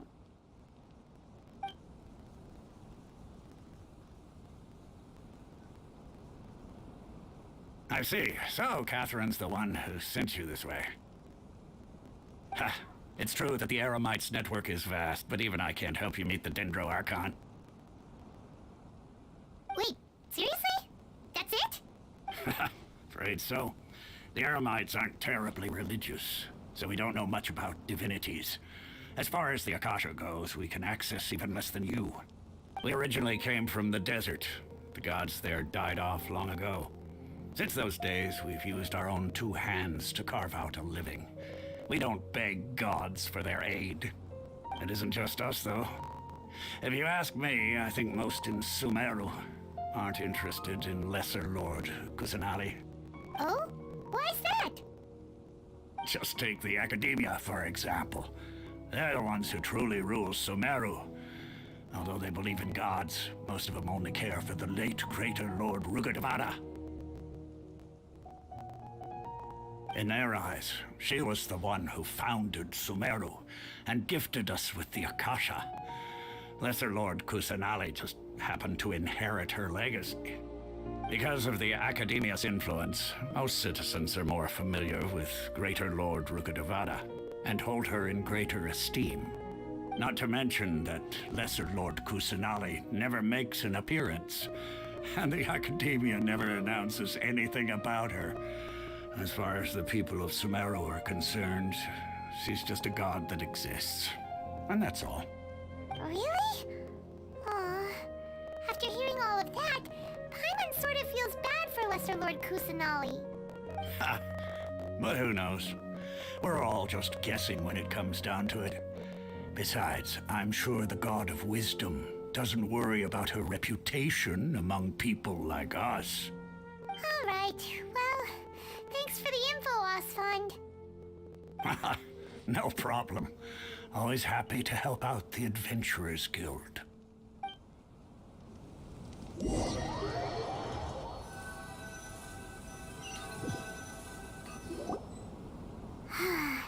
Seems Osfond was right about most people's attitudes here. Not only are they not interested in the Dendro Archon, they even say stuff like, if the Akasha doesn't think I should know, then I don't need to know about it. We've been asking for information non-stop ever since we got to Sumeru, but the harder we try, the more helpless everything seems. Isn't there at least one person in this entire city who cares about Lesser Lord Kusanali? Oh, you two are interested in Lesser Lord Kusanali? Huh? Who are you? From the sound of it, you two are Outlanders who recently arrived here. You've been asking around for information on Lesser Lord Kusanali, right? Oh, I'm sorry. I forgot to introduce myself. I'm Dunyarzad, one of Lesser Lord Kusanali's faithful followers. Whoa, really? Then do you know how we can meet with her? I'm afraid I can't help you with that. But your conversation earlier did happen to remind me of a legend about the Dendro Archon. Sure, it goes like this. Long, long ago, there was a man who heard a prophecy.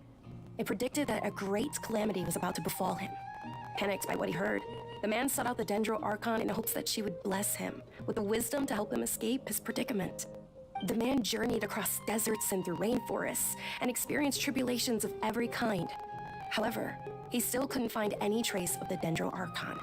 In despair, he thought, alas, the Archon has abandoned me. He then had no choice but to sorrowfully resign to his fate. Okay, and then what happened?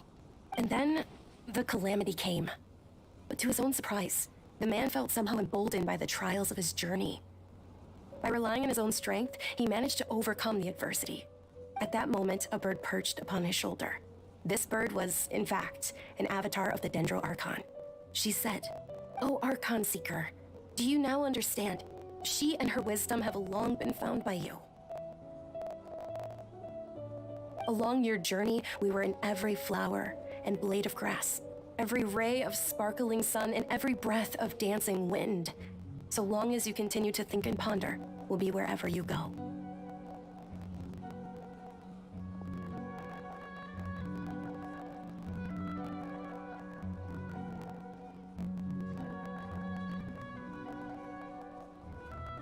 Yeah, thanks for the story. Paimon feels all warm and fuzzy inside after that. In a way, it seems like the story is also one of the Dendro Archon's avatars. Dunyarzad, since you worship Lesser Lord Kusanali, can you tell us anything else about her? Of course. So did you two know that, I'm terribly sorry, but it seems something's come up now. Let's chat another day.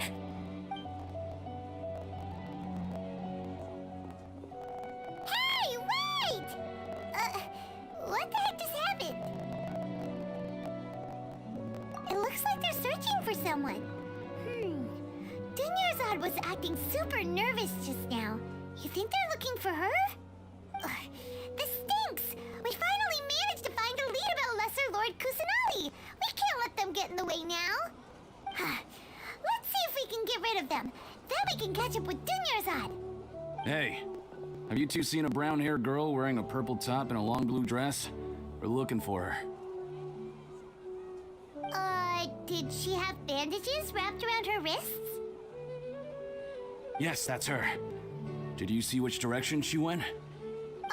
Yeah, she went that way. Quick, after her!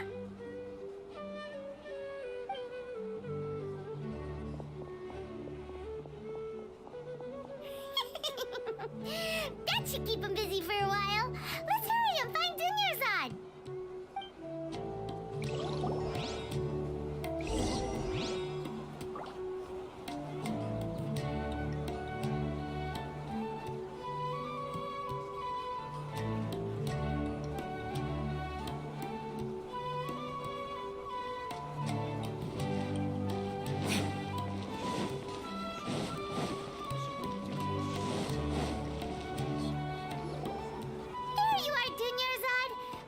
You might have been long gone by now.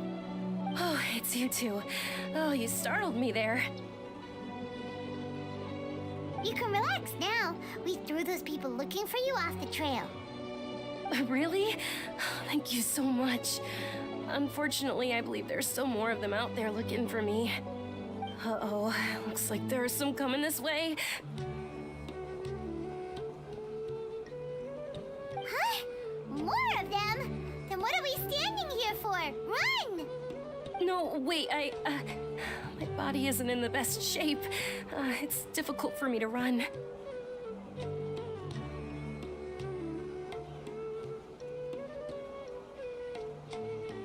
Okay, sounds good. There's a tavern on the other side of the port we can go to. They probably wouldn't expect me to hide in a place like that. All right, let's move out. Stay behind us.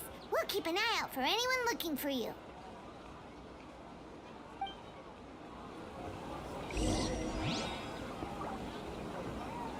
Trust me, just take my word for it.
made it. Oh, they shouldn't be able to find us now. Wait, stand down, Dia. I'm doing. Honestly, the only people being stubborn right now are my parents. And they know perfectly well that it makes no difference if I'm at home or not. They still won't accept reality. And every time I bring this up, they just change the subject. Dia, you've been living with us a long time already.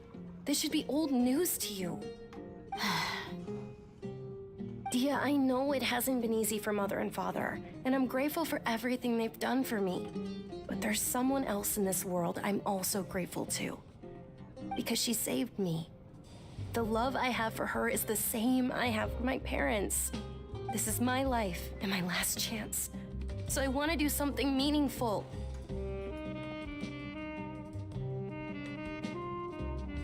My lady, are you sure what you're doing now is meaningful? Yes, I'm sure. At least, it is to me. Fine, I won't ask you to return home anymore. But let me make something very clear. I'm only doing this because I respect your determination, not because I agree with you. Thank you, Dia. Sorry for being so rude just now. My nerves were acting up. And I even brought up your payment in such an offensive way. Don't worry about it, my lady. I did say that I like Mora. Besides, that's our next topic of conversation. Today's little excursion caused such a ruckus that every single bodyguard at the estate was deployed. It wouldn't be easy to hide things from your old man. Since this definitely won't be your last escapade, here's a little tip. You should at least make it look like your room and things are still in order when you leave. Also, you'll need someone to cover you for when you're out and about. So, I'll let you hire me, my lady. This way, everyone wins. As for the pay,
let's say half of what your father pays me. We can settle the bill when we return to the estate. Okay, deal. Yay! Looks like they've reached an understanding.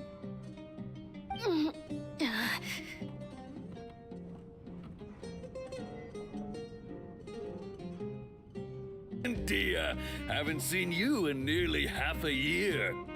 Word on the street is that you're a bodyguard for the Homayani family now. Don't you find that kind of work boring?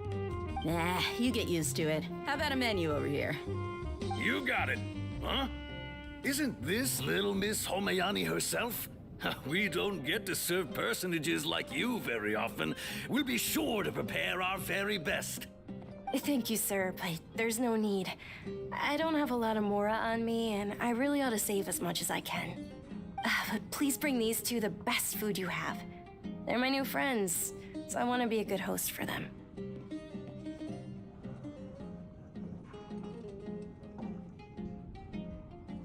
Wait, we're paying for ourselves now? Aw, Paimon kinda wanted to try something fancy, but we aren't exactly loaded. Guess Paimon will settle for something ordinary. How about our charcoal-baked Agelena cakes? They're our signature snack, and they run cheap. Look, other customers over there are eating some now. They look kind of burnt and dry. Paimon will pass.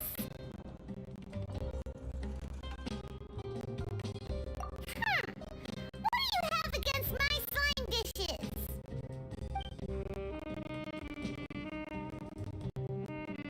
Dunyarzad, we asked a lot of people when we first arrived, and almost nobody was interested in Lesser Lord Kusanali. So, what made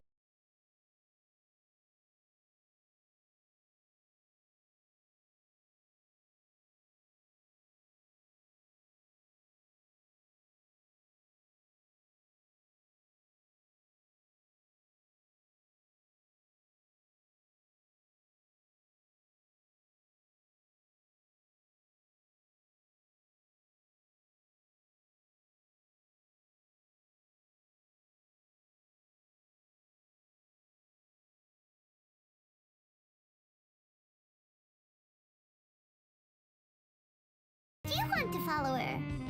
Well, remember when you asked me if I knew how to meet the Dendro Archon? Even though I don't know how, I think I've actually seen her before. Huh? Really? Yes, it was when I was a child. At the time, my illness had kept me bedridden for the better part of a year. I was stuck inside, and parents did their best to find treatments for me. But even then, the Akasha didn't have any helpful information. My younger self no longer had any hopes or dreams. One flare-up was so bad that I was in a semi-conscious state for several days. Then one night, I woke up alone in my room. I was terrified. My body was paralyzed. Even if I cried, there was no sound. At that moment, an ethereal voice spoke in my mind. Dunyarzad, don't be scared. You don't have to cry. Dunyarzad, don't be scared. You don't have to cry.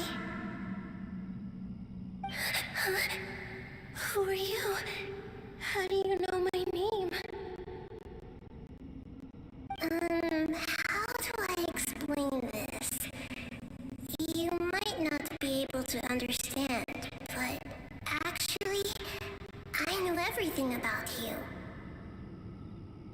Really? Of course.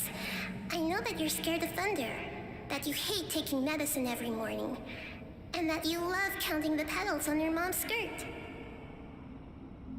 Wow, you really do know everything. Dunyarzad, is there anything you want? Want? Not really. I can't go anywhere or do anything.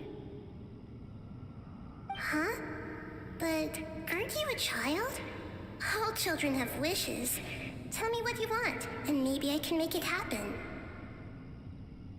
But can you make my illness go away? Oh. I'm sorry. But I'm not powerful enough to do that right now. Then, can you be my friend? After that, the voice said, "Okay, I'll be your friend." Although my body was suffering during those days, that voice encouraged me and told me many wondrous things. Beyond my window was the flourishing Sumeru city. Beyond the city was a lush rainforest.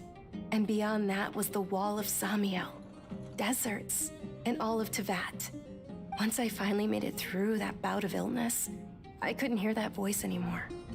I told my mother about it, but she said that I must have been dreaming. But I know that that voice wasn't a figment of my imagination. Before that, I had never heard of Teyvat.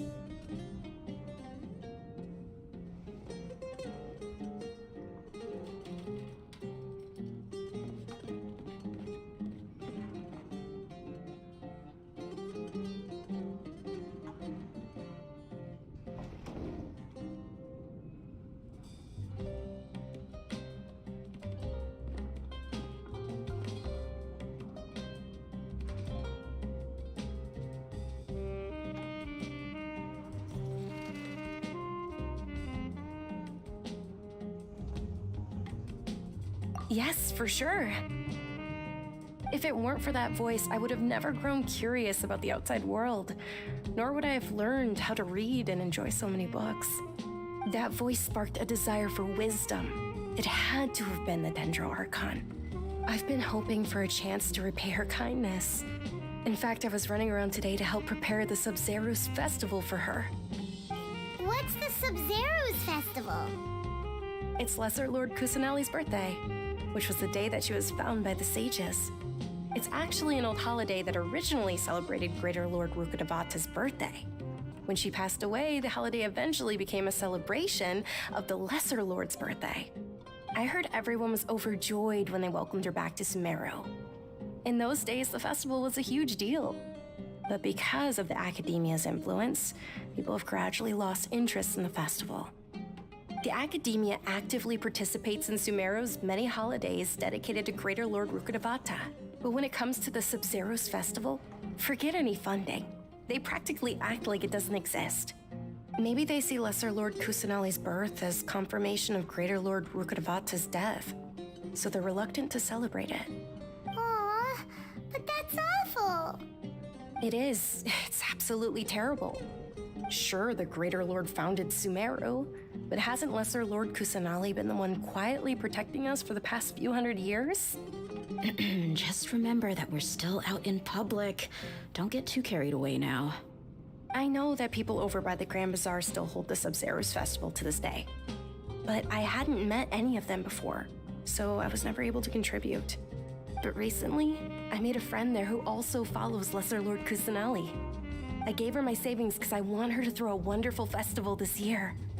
That's the least I could do for Lesser Lord Kusanali. Hold on, my lady. Does this friend happen to be Nilu, the one who sends flowers to the estate? Yes, that's her. I saw her leaving the other day with a nervous look on her face. It seemed like she was hiding something in her arms. Did you give her something? Yes. Initially, I didn't have much more prepared, so I had Nilu sell one of my skirts. I've agreed with Nilu to meet up at the Grand Bazaar today and see how things are coming along. Dia, would you accompany me? Sure. That's quite the trip, though. I'll carry you. No, that would be too much, even for you. You might as well just accept the lift. If I let you walk, who knows how long it'll take us. And if anything happens to you, then I'd really never hear the end of it from your father.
But of course, Nilu will be thrilled to hear there are more people interested in Lesser Lord Kusanali.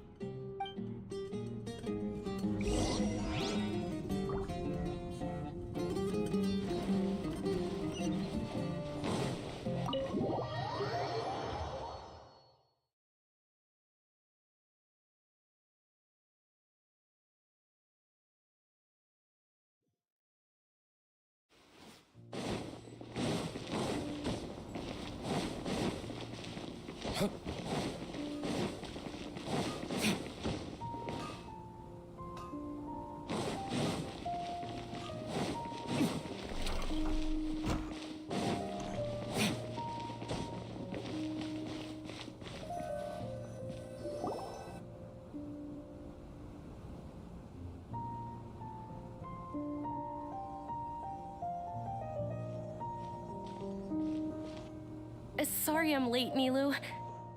Oh, Dunyarzad.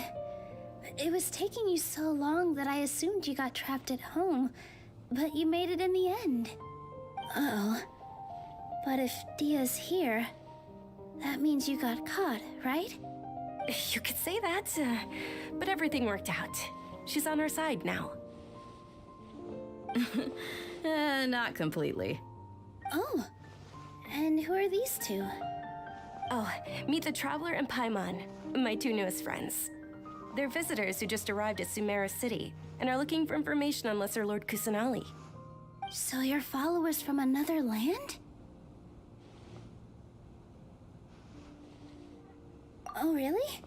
Well, that's okay. You're still invited to the Sabzeruz Festival.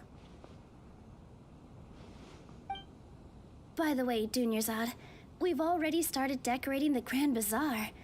It looks spectacular, thanks to your generous contribution.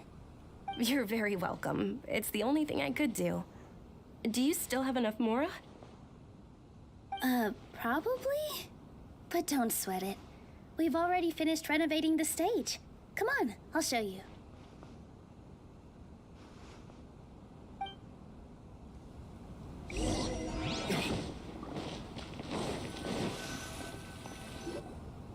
Wow! This place is amazing! Not bad. Huh. Last time I was here, the stairs were full of holes. The stairs were nothing. A little while ago, we discovered that the tree above the stage had a huge chunk of bark ready to fall off. Mr. Zubair was worried sick. We reported it to the academia many times, but they never sent anyone to deal with it. We didn't want anything bad happening, so we were going to cancel all the stage performances.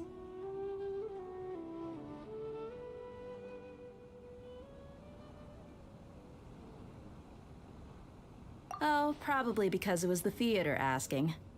The academia looks down on performers like us. They probably think it would be best if the theater closed down completely. We can't let that happen, though. Not only would everyone involved in the theater go hungry, but then we wouldn't be able to hold the Sabzeruz Festival anymore. Thank the Dendro Archon for Dunyarzad. With the Mora she gave us, we hired someone to patch up the tree, and we also gave the stage a much-needed makeover. The stage is going to be even prettier when it's festival time. I can't wait for you to see it. And I can't wait to see you on the stage. You've been practicing so long already. It's almost time for your dream to become reality. It's our dream. I'll do my best for the two of us. Nilu, what are you gonna be doing at the festival? She'll be dancing the dance of Sabzeruz, the most important performance at the Sabzeruz Festival. Dunyarzad, have you told him the origin of this holiday? I only told them about the Greater Lord and Lesser Lord so far. Okay, then I'll tell you two about how this holiday came to be. According to legend, the Sabzeruz Festival was originally the Goddess of Flowers' birthday celebration for the Greater Lord. A long, long time ago, on one of Greater Lord Rukkhadevata's birthdays, her friends threw her a celebratory banquet. Some of the gods got drunk. One started playing music, and the Greater Lord started singing, so the Goddess of Flowers began to dance. As she danced upon the grass, Countless beautiful Padisaras began to bloom wherever she stepped. Those brilliant purple flowers became her dazzling stage. All the gods clamored, "Oh, if only time could stop at this very moment." Huh? Really? Oh, you probably mean because all the gods in this story are no longer alive. Although they aren't around anymore, they're preserved in our tradition of dance. This outfit I'm wearing is apparently based on how the goddess of flowers looked. Though we're just tiny people compared to the divine, we still have to do our best to make sure that the birthday girl feels loved on her special day. Nilu, you of all people will definitely be able to convey our well wishes to the Dendro Archon. I also noticed that you went the extra mile and scattered Padisaras around the stage. They symbolize the goddess of flowers, after all. It's just a shame that all the real Padisaras went extinct after her death. Yeah. The Greater Lord brought forth Padisaras in memory of the goddess of flowers, but she ultimately could never truly replicate that beautiful purple. Thinking about the goddess of flowers dance makes me wish I could have seen it. If my stage were anything like that, I'd be thrilled if I had just 2 real Padisaras on the stage. So, Traveler and Paimon, what do you think? Interested in the Sabzeruz festival? Will you two be coming? All of Lesser Lord Kusanali's followers will be there for her birthday. It'll be a good opportunity for you to learn more about her. Ooh, Paimon thinks that's a great idea!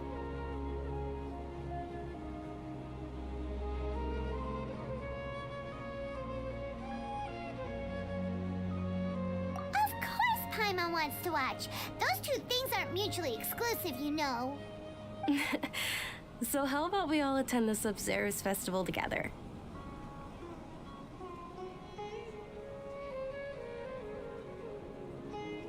Dunyarzad, let me show you which stage decorations we've picked out so far.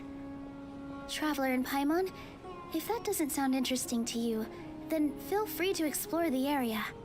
Everyone at the Grand Bazaar loves Lesser Lord Kusanali, and we're all looking forward to the Sabzeruz festival. In that case, we'll take a look around.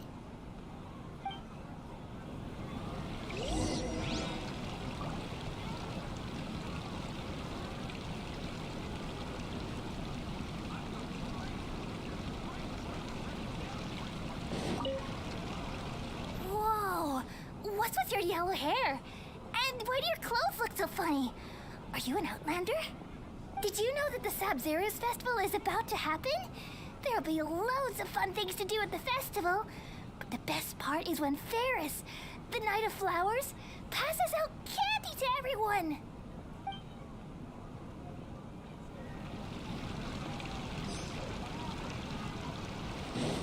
Huh.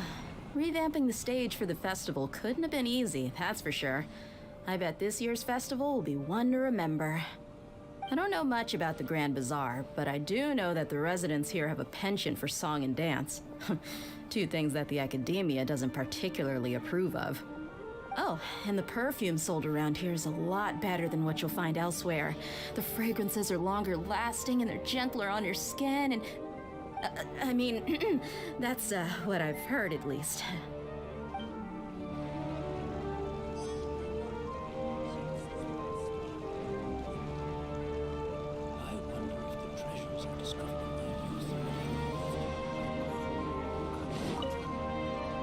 Things are really shaping up, and there's a buzz around the festival this year.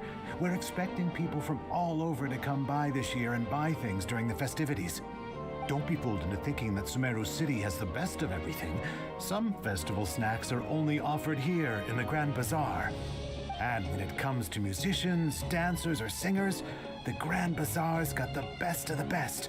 Sure, those folks at the academia might not like it, but what's a festival without song and dance?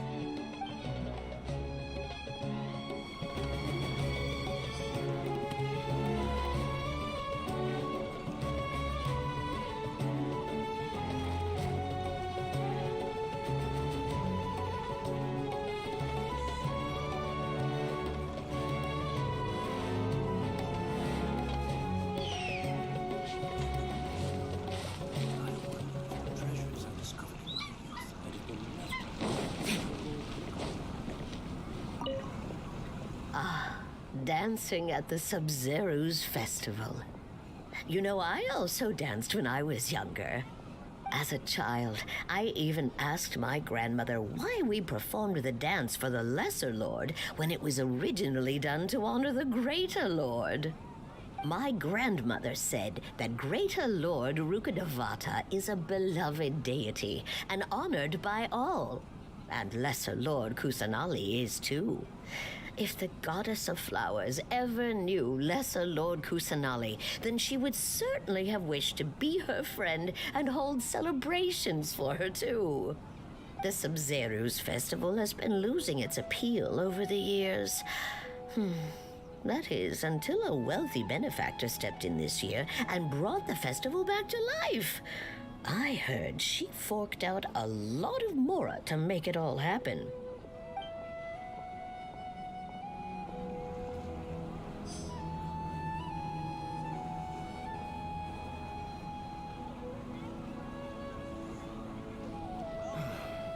Life is so dull.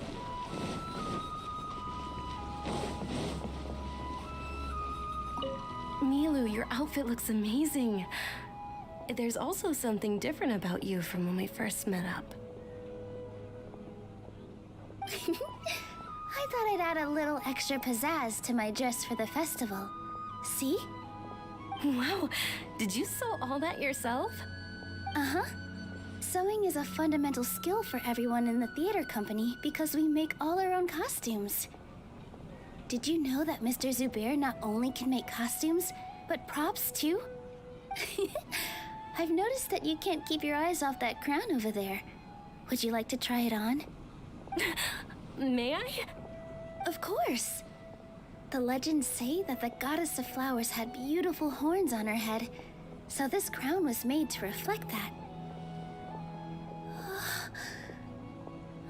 Dunyarzad, you look absolutely stunning with it on. It's like I'm looking at the goddess of flowers herself. Hey! Is that who Paimon thinks it is? It looks like Catherine.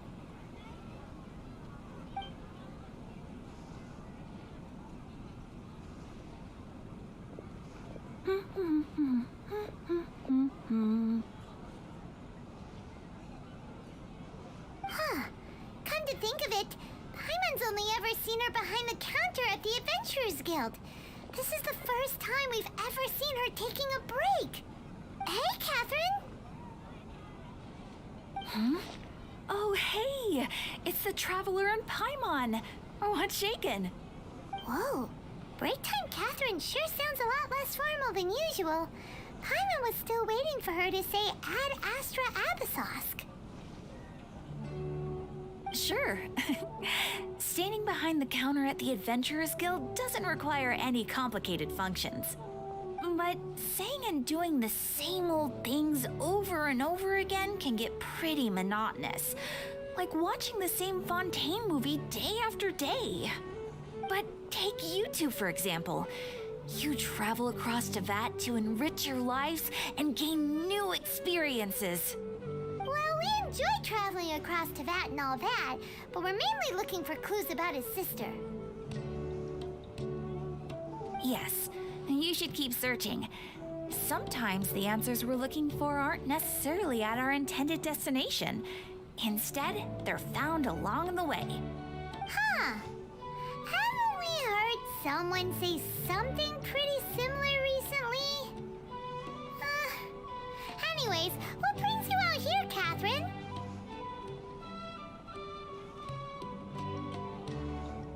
No, not particularly. I guess you could say that I'm loving the recent atmosphere here. If festivals bring happiness to everyone, then that's where their true value lies. Oh, it looks like it's about time for me to be heading back now. Alright, we'll see you next time at the Adventurers Guild. Oh, by the way, thanks for connecting us with the Eremites. We've already made some great friends in Sumeru City thanks to you. I'm sure you two will get along well with the people here. You've already been blessed by the element of Dendro after all. See you around.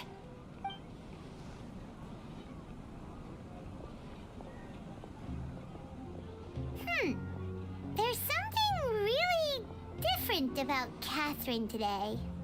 Hey, traveler. Paimon. Oh, hey, Dia. What's going on? I've got something to tell ya.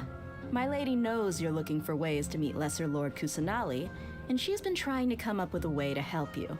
Well, I have an idea that might help. Are you serious? We'd love that! It might not necessarily pan out, so don't get your hopes up too much. I'll need to take you two somewhere and ask someone some questions. My lady is feeling a little worn out at the moment. Nilu's found a place for her to rest. After I take my lady home, let's meet in front of the Citadel of Regzar. Sounds like a plan! Let's head over to the Citadel of Regzar and wait for Dia!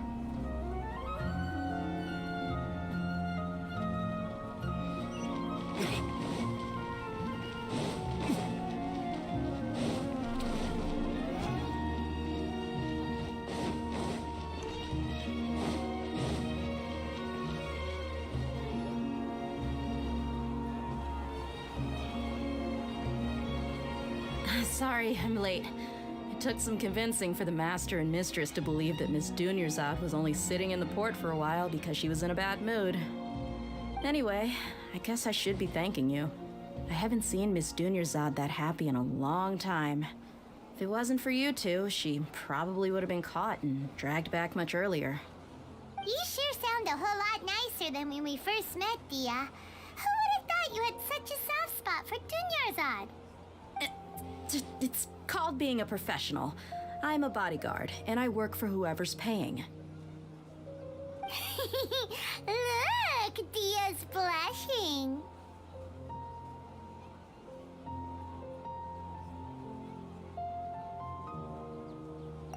Listen, you two.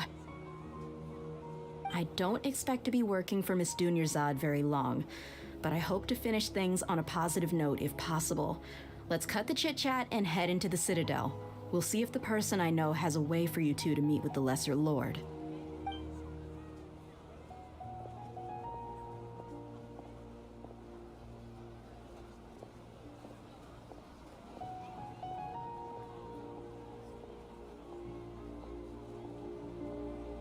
Oh, hey, Chief. Ha, Dia! What are you doing here? And well, didn't expect to see you three together. I take it you all know each other already? Mm-hmm. We met this morning after the Adventurers Guild pointed us to Osfon for more info. No kidding. Huh. So, where's Ruksha? I thought I'd help these two out by asking about the theft. Anything you can tell him? Ruksha's gone over to the Academia. The Grand Sage recently ordered Sumeru City to begin bolstering its defenses, so people from all over have been called back to the city. Since you've already mentioned the theft, I suppose I might as well tell them what we know. Appreciate it, Chief. Theft? Sorry, what the heck are you guys talking about? Just recently, the Academia lost something, and there's a chance the item is connected with the Dendro Archon. This case might just somehow help you in meeting her. I suppose that's one way to look at it. But if you ask me, the case is more about the Academia than anything else. Let me fill you in. The Academia recently sent a convoy to pick up an important package from Aru village. Word got out, and the convoy was robbed on its way back. The Grand Sage took the whole matter very seriously. Not only did he dispatch the Matra, but also enlisted our help in the search for leads. All we know so far is that whatever was stolen is currently in Port Ormos. You two have heard of Port Ormos, haven't you? It's the largest commercial port in all of Sumeru. You can travel there by leaving Sumeru City and heading south along the river. The Academia's grip isn't long enough to reach all the way to Port Ormos, so the city's a little more laid back, meaning the population's also a mixed bag. You never know who you'll meet there. Apparently what was lost has a great deal to do with the Akasha, knowledge, and even the gods. I'm afraid I don't have any other details for you, though. If you're interested, maybe you could head to Port Ormos and ask around yourselves. If you want my advice, try introducing yourselves as students of the academia once you're there.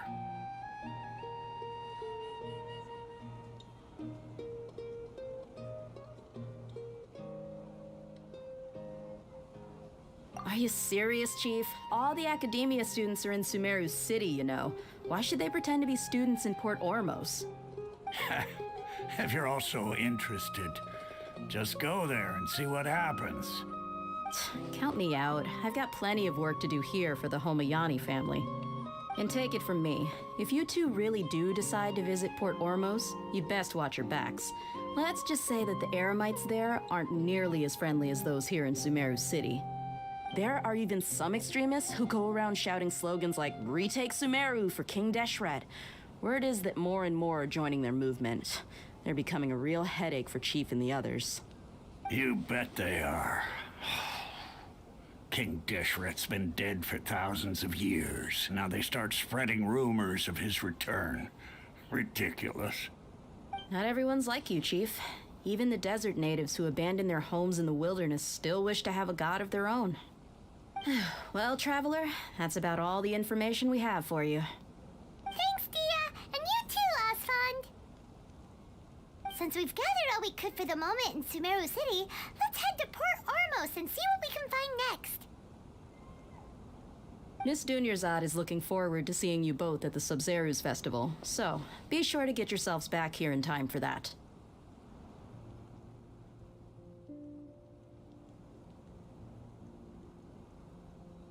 Good. Then we'll see you both at the Sub-Zeru's festival.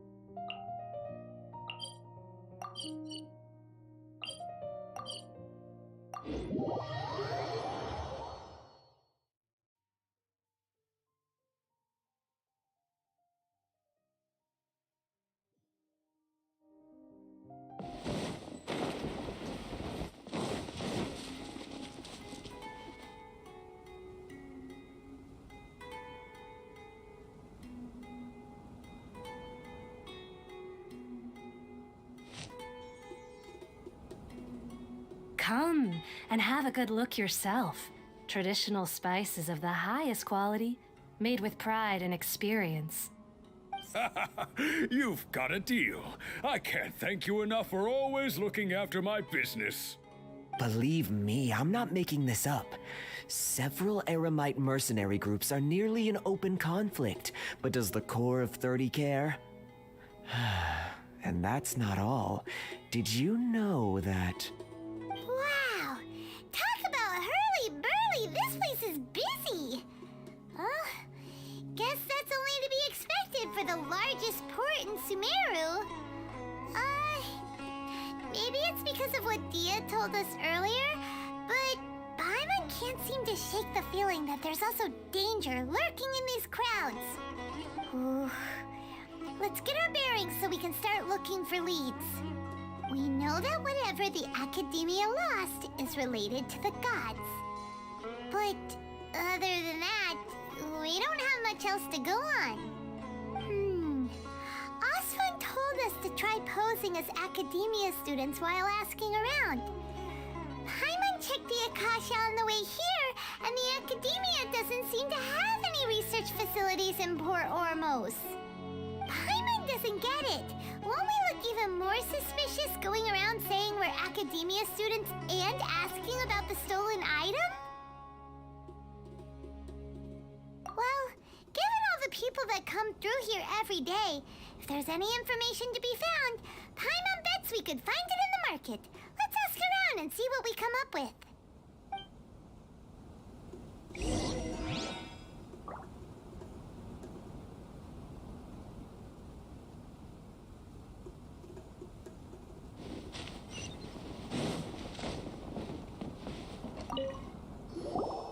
Welcome. Welcome. How can I help you two? Hi there. We like to ask you a question. Do students from the academia ever come to Port Ormos? Of course. Especially around this time of year. Students from Sumeru City that are about to graduate often come to Port Ormos to cut loose a little. Many people often talk about how hard it is to get accepted into the academia, let alone graduate. But those who finish their studies and go on to become full-time researchers at the academia have it even harder. Sure, we may not be Sumeru City, but Port Ormos offers beautiful scenery and a stress-free environment. Some even say it's good luck to come to Port Ormos, so students and researchers come flocking here when things get to be too much at the academia. Ah, you see over there? Those are students from the academia.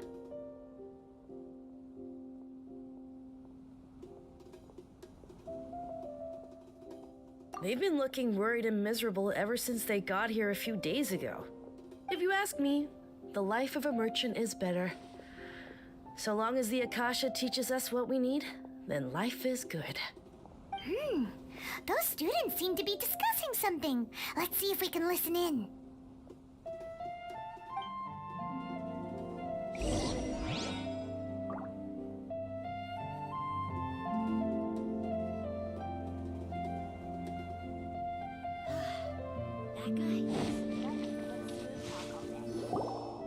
It's no good.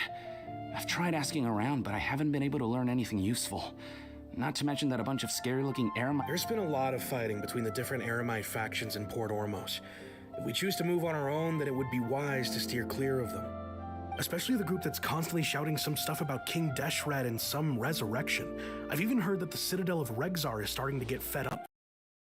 What was that group called again? Ein something or other? They're called Ein El Ahmar. Today, I heard that the thing we're after might be in their possession at the moment. Wait, come again? Don't you see? Many of the Eremites in Port Ormos deal with trading this kind of thing. They're usually pretty wary of outsiders, but not so with students of the academia. It's because the kind of goods that students are looking for aren't the kind of goods that Eremites are after. As long as they know you're a student, then deals can be made. I've heard that Ein El Hakmar likes to set up shop at the Jafar Tavern. Supposedly, if you're willing to part with 500,000 Mora, they'll give you info on anything. Wait, did you say 500,000? If information alone costs that much, then how could we ever afford to buy what we're looking for? I guess we might as well give up on trying to graduate this way. I wouldn't worry too much. Our field of research is very niche. Who else could possibly be after that kind of shady knowledge? I bet it's practically worthless to anyone aside from us. Well, I guess that makes sense. Then the only thing left for us now is to find a way in. Why don't we all just pool our money together and pay for the information? Whoa! Did you hear that? A niche field of research and shady knowledge? It all sounds pretty suspicious to Paimon. Is knowledge something people just buy and sell like that? So, what's your plan?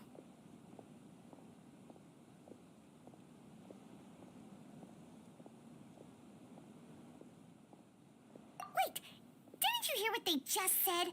Buying information is going to cost us 500,000 Mora! Have you lost your mind? Oh, all right. Paimon never thought she'd agree to parting with that kind of Mora.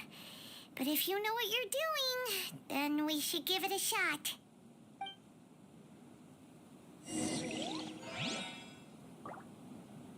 Out of all my commissions, I enjoy making jewelry for newlyweds the most.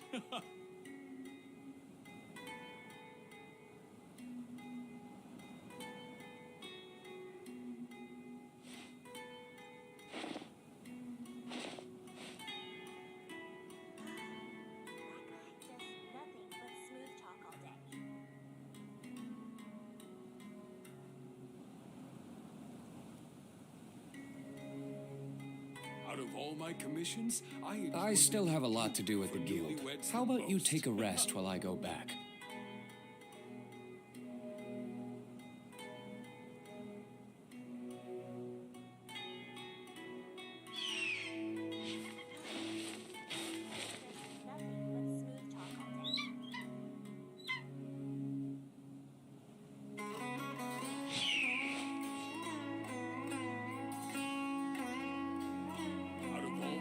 commissions, I enjoy making jewelry for newlyweds the most.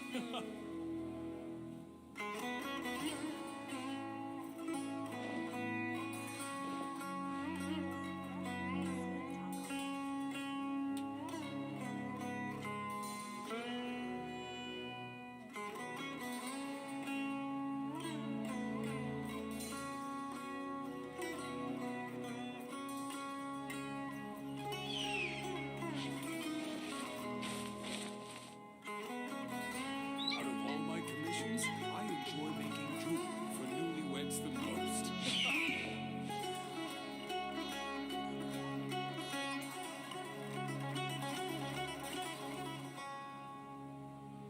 Hello there, my friend. Fate must have brought us together.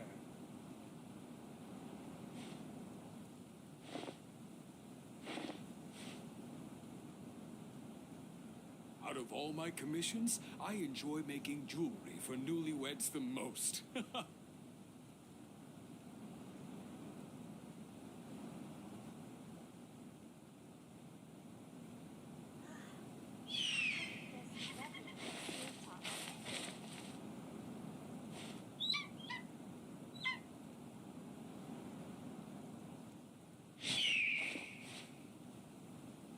Out of all my commissions, I enjoy making jewelry for newlyweds the most.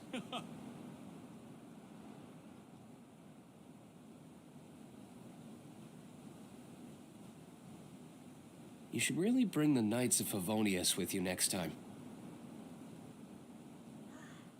That guy does nothing but smooth talk all day.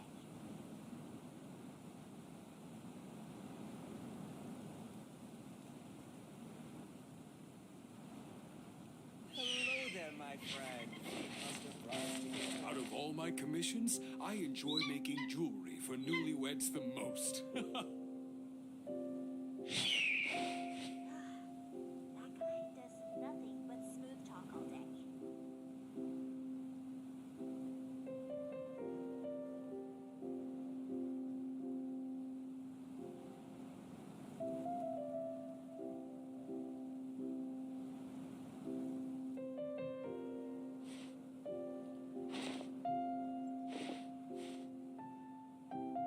Out of all my commissions, I enjoy making jewelry for newlyweds the most. Nothing but smooth talk all day.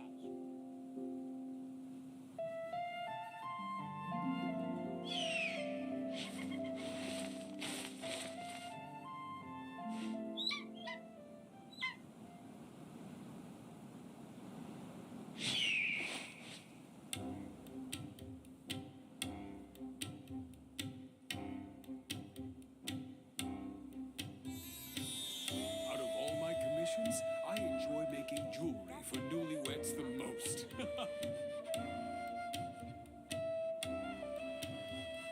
I still have a lot to do at the guild. How about you take a rest while I go back?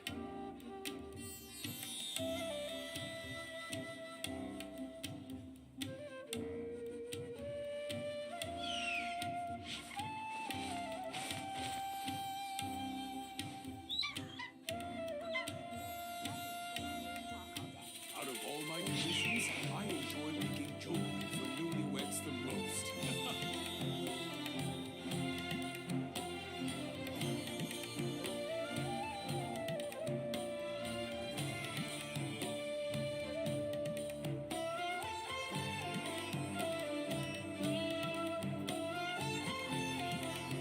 Guess we can rest a bit. Out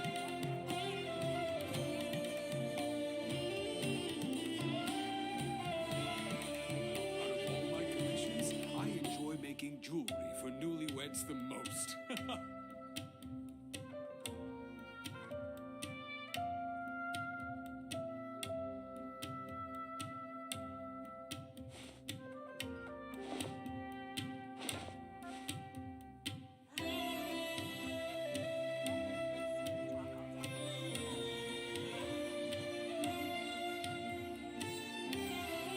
Out of all my commissions, I enjoy making jewelry for newlyweds the most. I still have a lot to do at the guild. How about you take a rest while I go back?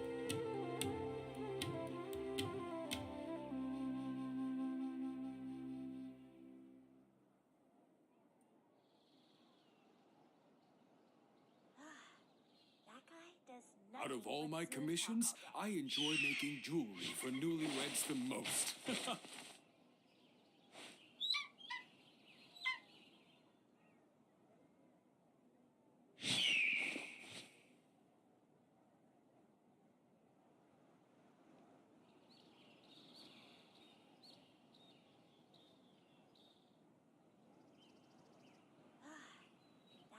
Out of all my commissions, I enjoy making jewelry for newlyweds the most.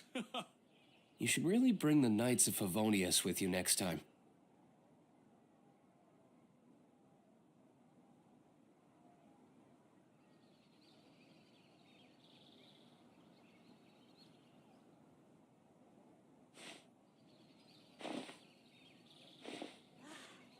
That guy does nothing but smooth talk all day. Out of all my commissions, I enjoy making jewelry for newlyweds the most.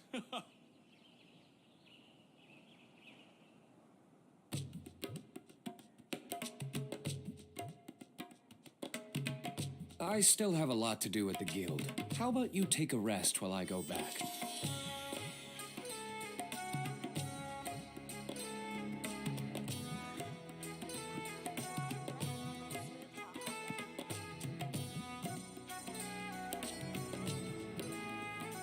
Out of all my commissions, I enjoy making jewelry for newlyweds the most. There, my friend.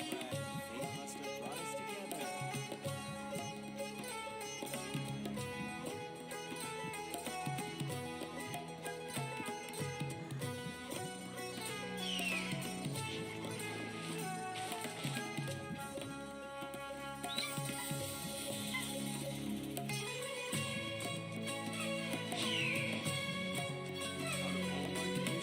I enjoy making jewelry for newlyweds the most.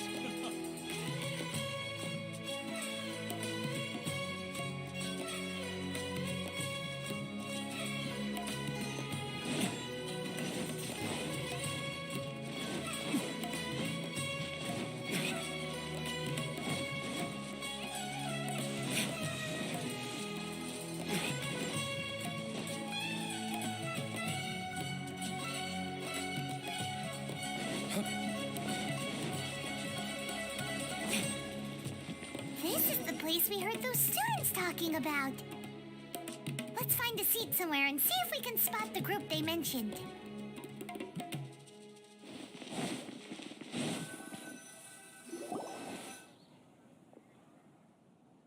Oh, you've arrived.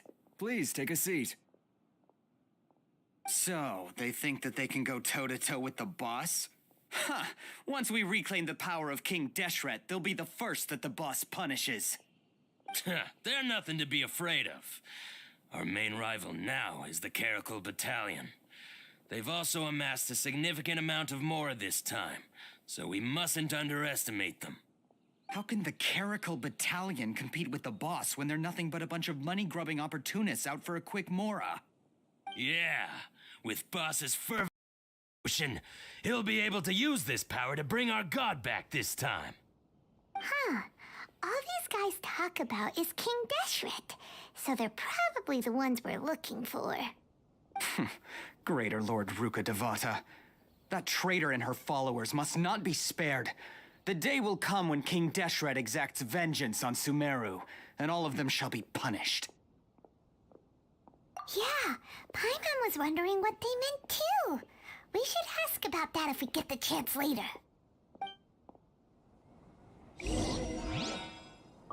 What you see is what we got. Feel free to look around. Welcome.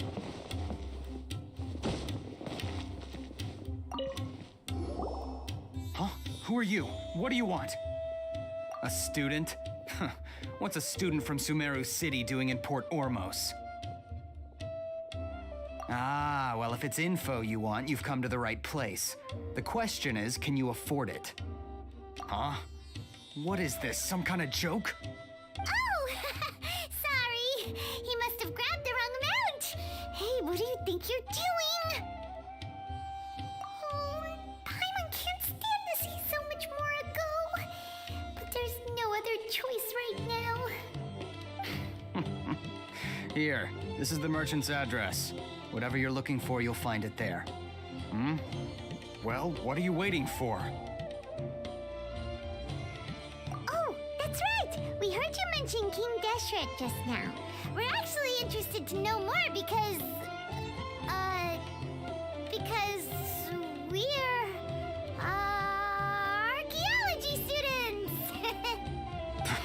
Fine. Since you've already handed over the Mora, I guess I can throw in a little extra info. As you can see, members of Ain al-Ahmar are devout believers of King Deshret. Years ago, King Deshret founded the great desert nation that was our homeland. It was an advanced civilization, far beyond anything you'll see in present-day Sumeru. King Deshret was the rightful god of wisdom, but he was betrayed by a companion he trusted. She even stripped him of his title, God of Wisdom. So, you mean the traitor was... Greater Lord Rukkhadevata, yes. That shameless wretch destroyed King Deshret's civilization, and our ancestors were forced to flee to this land where we were made to suffer the tyranny of our enemies. Furthermore, she conspired with the academia to cover up the truth of her actions and create the merciful and benevolent facade for which she is now known. Ugh, just thinking about it sickens me. But the story doesn't end there, oh no. King Deshret isn't truly dead. The voice of the Oracle has been heard in the desert, prophesying his resurrection. Mark my words, our god shall return. And when that day comes, all followers of the traitor and all the desert dwellers who have forgotten their true god will suffer retribution together. If what I'm saying makes you shiver with fear, it might not be too late for you to become a believer of King Deshret. I don't have anything to say to you academia people about that. I think this conversation has reached its end. Not just yet. This man is a fraud. Huh?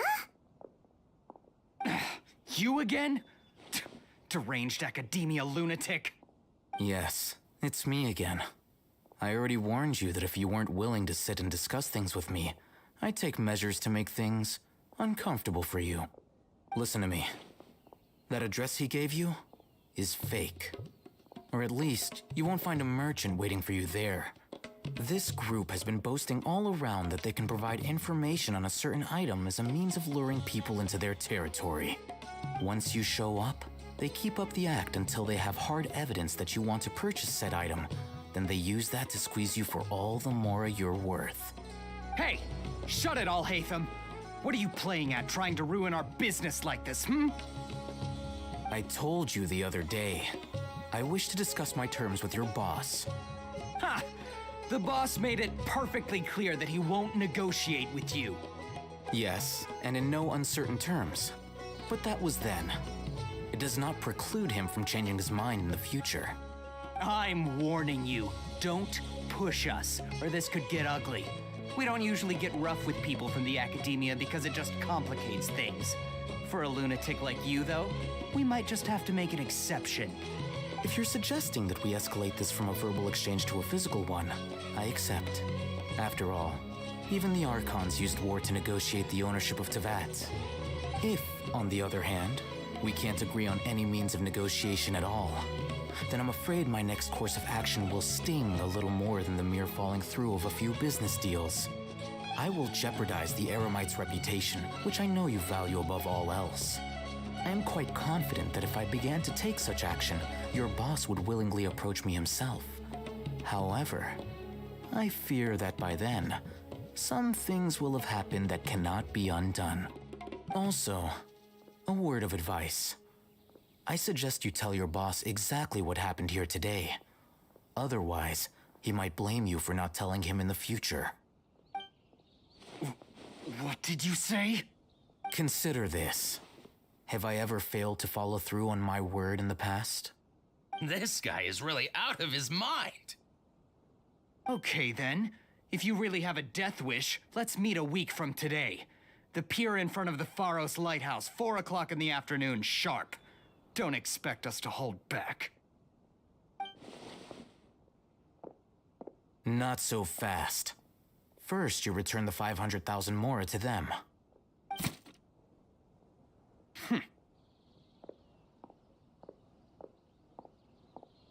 Please, I beg you, don't provoke them.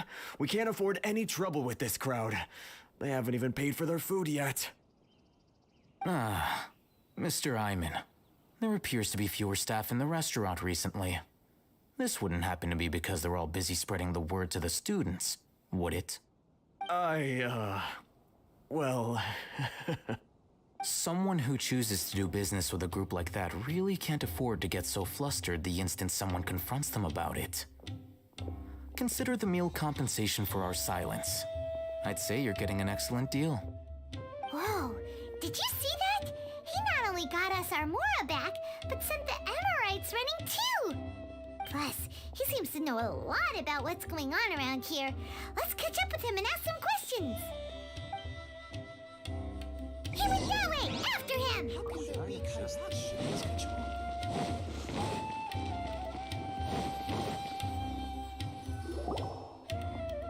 up! It's Al-Haytham, right?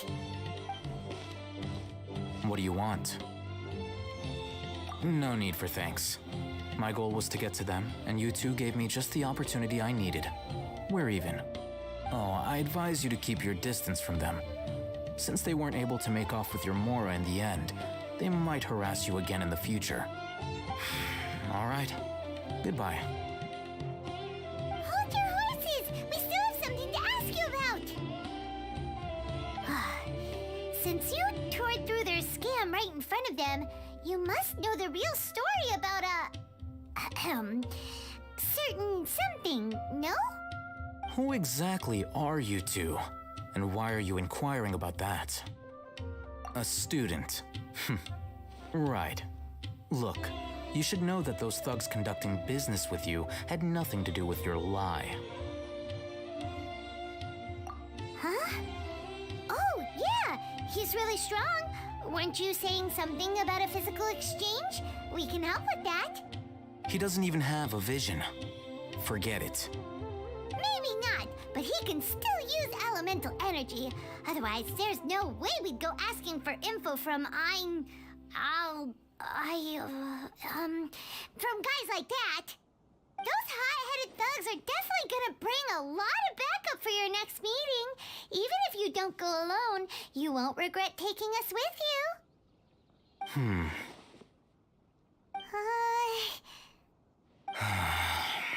All right, I accept. Got a pen and paper? If you're searching for someone who sells that kind of merchandise, I'll give you one of their addresses, and you can try your luck. We'll reconvene at the appointed time by the pier. It doesn't matter if you show up or not. So, since you were happy to give us this merchant's information, does that mean you can tell us exactly what we're after? You were willing to part with 500,000 Mora for something and you didn't even know what it was? Okay.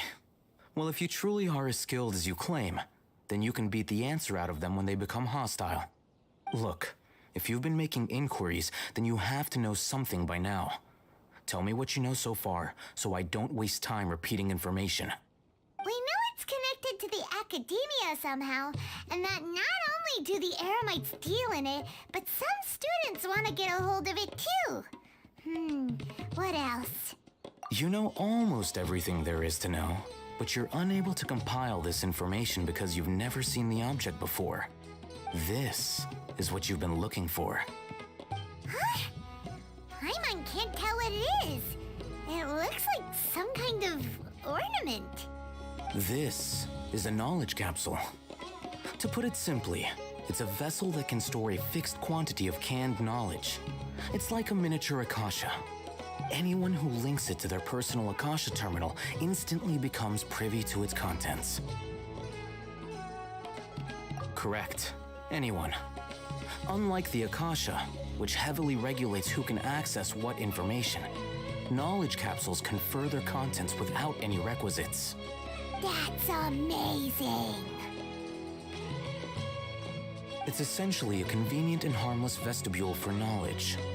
Unfortunately, it's illegal in Sumeru to privately possess or trade them.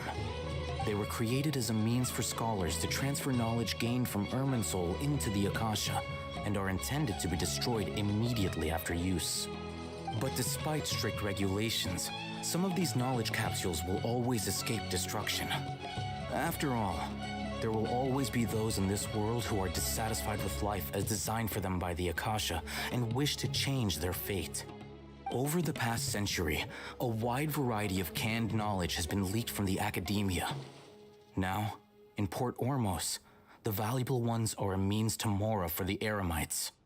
Meanwhile, those which the Eremites deem to be useless to them occasionally prove useful to the common citizens and hapless academia students.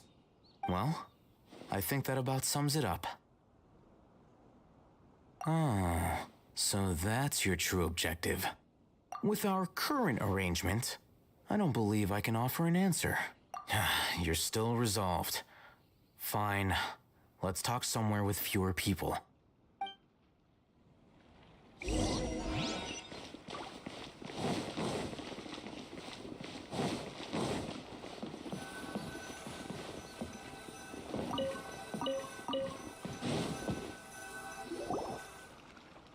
Let's continue our conversation here. If you wish to learn more about the knowledge capsule that the Academia lost, then you must help me with something. I need you to find someone named Dory, a traveling merchant. Unlike the peddlers who hawk inferior knowledge capsules, she often has quality goods in stock. Some say that as long as there is profit to be made, there is nothing she won't dare to sell. She's guarded against people from the Academia because most of her wares don't comply with Academia regulations. I think she blacklisted me. I met with her informant, but it soon became clear that they had no intention of letting me get any further. Become one of Dory's customers and earn her trust. This is my condition for further collaboration. Why do you want us to meet with her? Until you complete this task, you don't have question privileges. Fine. So how do we go about doing this? You two are outlanders who haven't been here for long, so Dory should view you as safe clients. I'll give you the informant's address and their contact password. Beyond the password, though, I have no way of knowing what other tricks she might have up her sleeve. You'll have to improvise. This is kind of nerve-wracking. The true challenge begins after you meet her. She has a keen nose for Mora and a shrewd eye for wares, and she only likes customers who she deems to have good taste. I'll prepare some funds for you. Buy her highest quality wares and earn her approval. But we only just saw a knowledge capsule for the first time. We don't know how to tell which ones are good and which ones are bad. Is that something we can learn quickly? That's true. Have you two heard of elemental sight? Oh, that's a surprise. Guess I'll have to hold you in higher regard. Anyway, that ability should resolve your issue.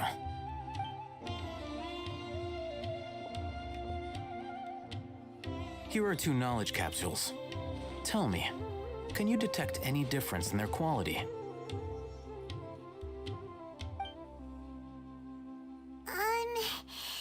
They look the same to Paimon. Try inspecting them with elemental sight. How'd it go? Did you see anything? Rumor has it that higher quality knowledge capsules generally appear brighter when viewed through elemental sight. That's because knowledge originates from Irminsul, the root of Dendro power itself. The more powerful the knowledge, the richer it is in Dendro energy. However, some canned knowledge with a high concentration of elemental energy is of little use in contemporary times, so those capsules are of little value. Using elemental sight is merely a stopgap measure, but it should suffice for earning Dory's trust. That sounds pretty impressive. Here's a sheet with the informant's location and contact password, and here's the Mora for purchasing canned knowledge. Don't be cheap. You'll need to spend to catch Dory's eye.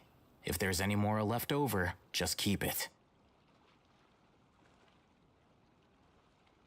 Oh, and be sure to exercise some caution. There have been Matra present in Port Ormos lately. Your efforts will be for naught if they catch you. Matra?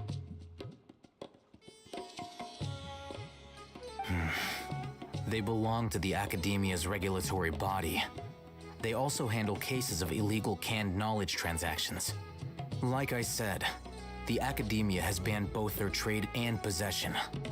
The Matra are razor sharp. You're in for nothing good if they lock their sights onto you. If you two want to back out, now's the time. Okay, then we have a deal. If you succeed in your dealings with Dory, come find me at the Wikela Funduk. We'll have an open discussion then. Looking at what Al-Haytham wrote, Dory's informant is a traitor near Old Ormos. Let's follow these instructions and try to get in contact with him.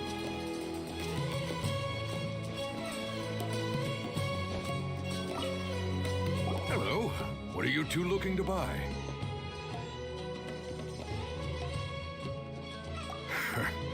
What a unique palette.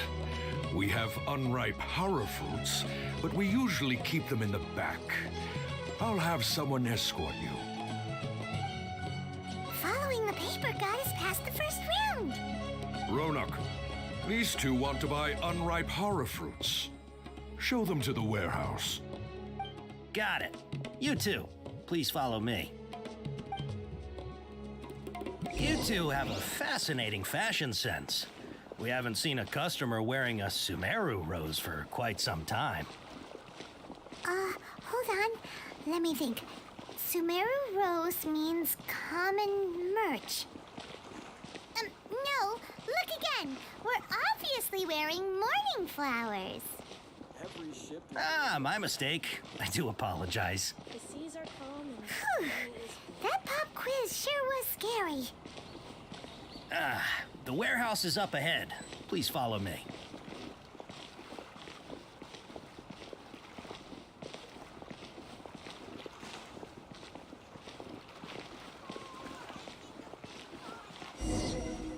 Before I retrieve your products, I need to confirm a few things. Please forgive me, but we may not have sufficient stock for you today. Earlier, many of our hara fruits were taken by mice. Hold on. That's not right. Taken by mice means they sold out. I'm sorry. But as things currently stand, we won't be able to fulfill your order. Why don't you two think things over? He's cautious of us. Let's take a closer look at the paper that Al-Haytham gave us.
Before I retrieve your products, I need to confirm a few things.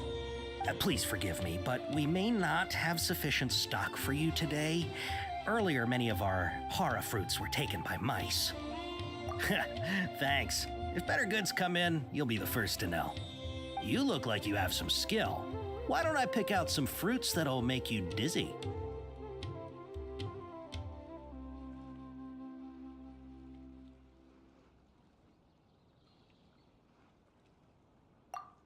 Yep, that's the right answer. But eating hara fruit that makes your head and ears ring sounds like a bad life decision. Would you like your hara fruits to be packaged in the Sumeru City or Port Ormos style? I'm guessing that you're going for a more traditional packaging since this is your first time here. Wait a sec. Sumeru City style means we're only buying a few things. He won't take us to see Dory if we do that. I'm sorry. He's cautious of us. Let's take a close... Before I retrieve, please forgive me, but we may not have sufficient stock for you today. Earlier, many of our hara fruits were taken by mice. That you look like you have some skill. Why don't I pick out some fruits that'll make you dizzy? Yep, that's the right answer. But eating hara fruit that makes your head and ears ring sounds like a bad life decision. Would you like your hara fruits to be packaged in the Sumeru City or Port Ormos style? Wow, you two sure are generous customers. We'll be sure to package your products beautifully. Okay, everything has been confirmed. Miss Dory is waiting for you up at... Shoot, it's the Matra! Run! What? The Matra? Where? Oh, Hatham said we're done for if they catch us. We gotta get out of here.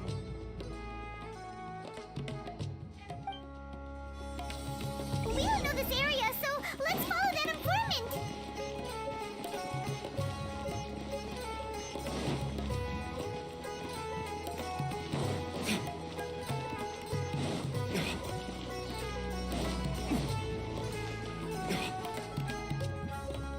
He ran that way.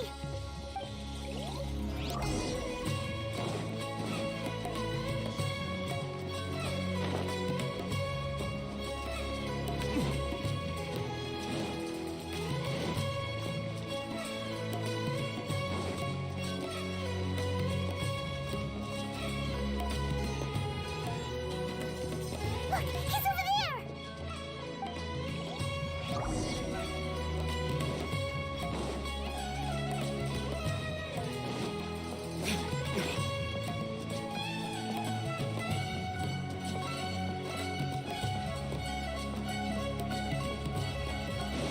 Hey! If you're hiding from the Rishbaland tiger, come this way!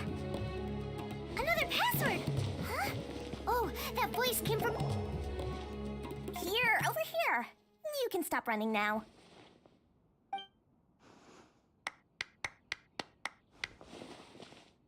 So you were the one who was calling out to us just now. But, are we definitely gonna be safe here? These two good customers wish to buy some hara fruit, Miss Dory. And if there's nothing else, I'll just excuse myself. Oh, very good. Thank you. Huh? Wait, you're Dory? I'm unsure thought you'd look a whole lot scarier. Hey, what are you trying to say, Princess Pea-Brain? I can be scary enough when I need to be, believe you me. If you don't watch what you say, then you can forget about doing any business. But it seems you two have actually done pretty well so far. Not only did you manage to find the informant, your reactions were also pretty sharp. You don't really look like criminals or anything, but I bet my Mora that you've been involved in some shady dealings, haven't you? Paimon's not sure if that's supposed to be a compliment, but we'll take it. I can't risk doing business with people who start huffing and puffing after just a few paces. No matter how much Mora they might have. Not only will they get caught by the Matra, but they'll also get us into trouble. As decent folks trying to run an honest business. We don't need any of that. Wouldn't you agree? So that's why I prefer to have customers like you. It's your first time here, but don't worry, I won't ask too many questions. Even if you wish to buy enough knowledge capsules to decorate your house with, please knock yourself out. As long as you have lots of round, shiny Mora, then we're all good. Ah, yes, of course, of course. Go ahead, help yourselves. Voila! Wow, she has a trove of canned knowledge. Whew. She'd probably be in serious trouble if the Matra caught her with all this. What kind of products do you seek, my dear customers? Don't worry, I'm not interested in your reasons for buying. I can, however, offer some suggestions. Take this one, for example. An analysis of the sociological ideology and dialectics of the Hilichurls. Only 3 people in all of Tevat have ever studied it, making it extremely rare. It's on sale now for 350,000 mora. Yeesh. Who would want to be an expert in that topic? Or how about the architectural styles and construction methods of Tevat in the early Archon War period? With this one, you can become an expert in historic architecture preservation and find an excellent, well-paying job in nearly any nation. Ooh, now this sounds like it could be useful. 2 million mora, and it's yours. No discounts. Whoa, that's a lot of mora! Of course, you are free to pick whatever your heart's desire. The contents and price of each knowledge capsule are indicated in small text on the body of each one, down at the bottom. All right, let's try the method that Al-Haytham mentioned.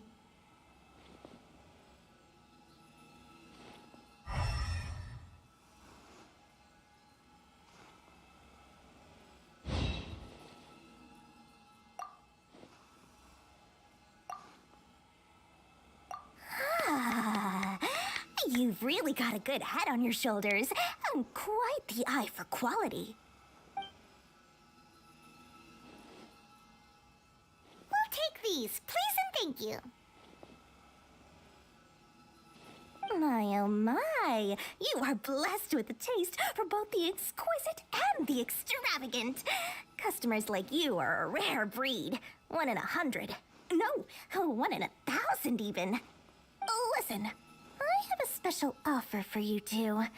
If you spend just 100,000 more, you can pick any knowledge capsule of your choice up to a value of 1 million mora. Say what now?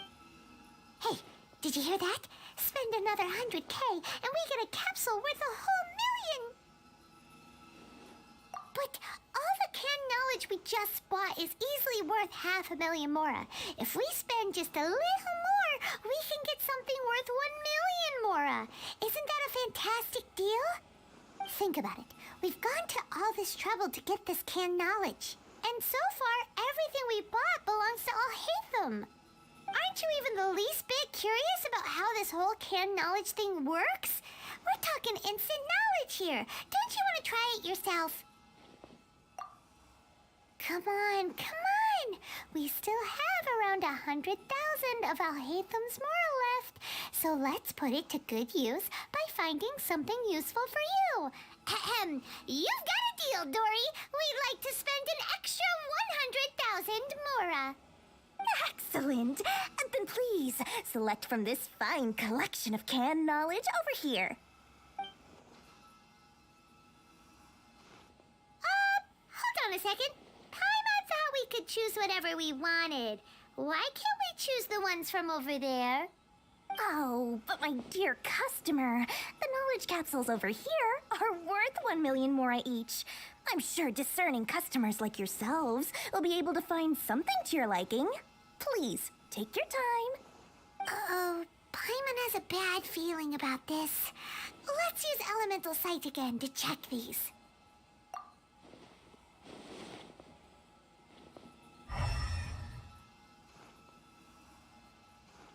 So, what did you see? So, they're all worth about the same amount? Well, anyway, the mora's already been spent, so let's at least try to find something useful. Let Paimon take a look here. An introduction to traditional Sumeru brewing techniques, the art of growing spices, an overview of ancient runes. Oh, how about this one? Sword Fighting Techniques 8.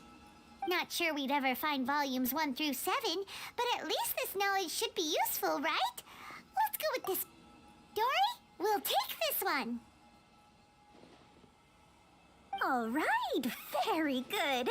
I'm expecting some new goods in the next couple days, so be sure to check back again soon. Whether it's canned knowledge or anything else you need, bring your mora to Dory and doors will open. Our dealings with Dory went smoothly enough. Let's head to Wakala Funduk and meet up with Al-Haytham. Hopefully now he'll finally tell us about what the Academia lost.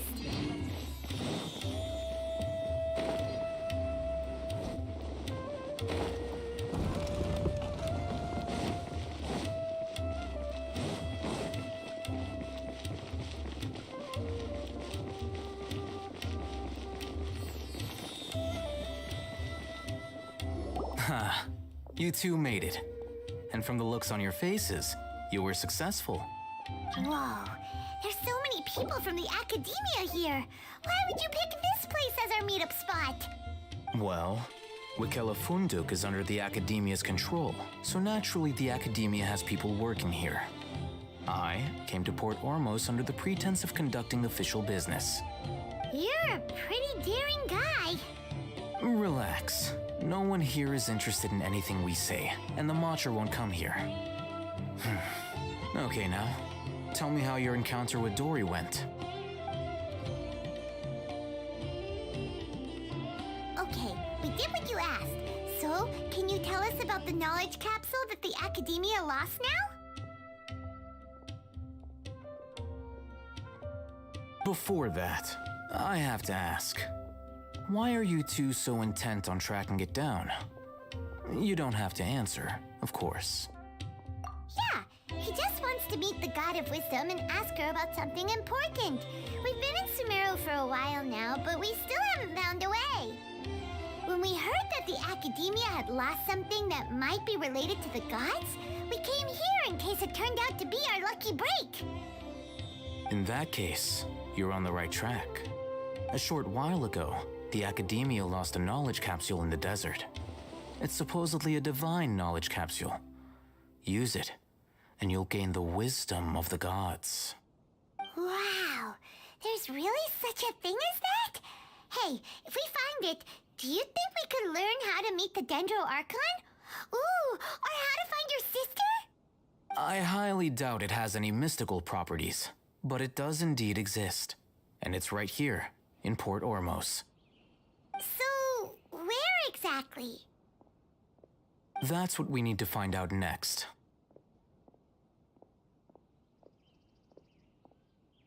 I won't deny that. I am investigating because I'm curious as to what the divine knowledge capsule truly is. As you know, the Eremites in Port Ormos also have their eyes on it.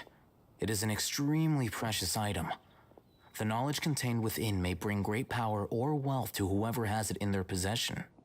Several brigades have been vying for ownership of it as of late, but there is still no victor. My personal finances and connections cannot compete with those of the Eremites. After attempting various methods, I finally managed to reach a tentative agreement with several brigades. I agreed to forego ownership of the divine knowledge capsule in exchange for the opportunity to study it. After all, there's no harm in understanding what it is. However, there are those who are less amenable to negotiation, such as those from Ain al-Ahmar. They adamantly believe that the divine knowledge capsule contains King Deshret's power, and that he will return to this world when they obtain it. They refuse to let anyone from the Academia tarnish their deity's soul.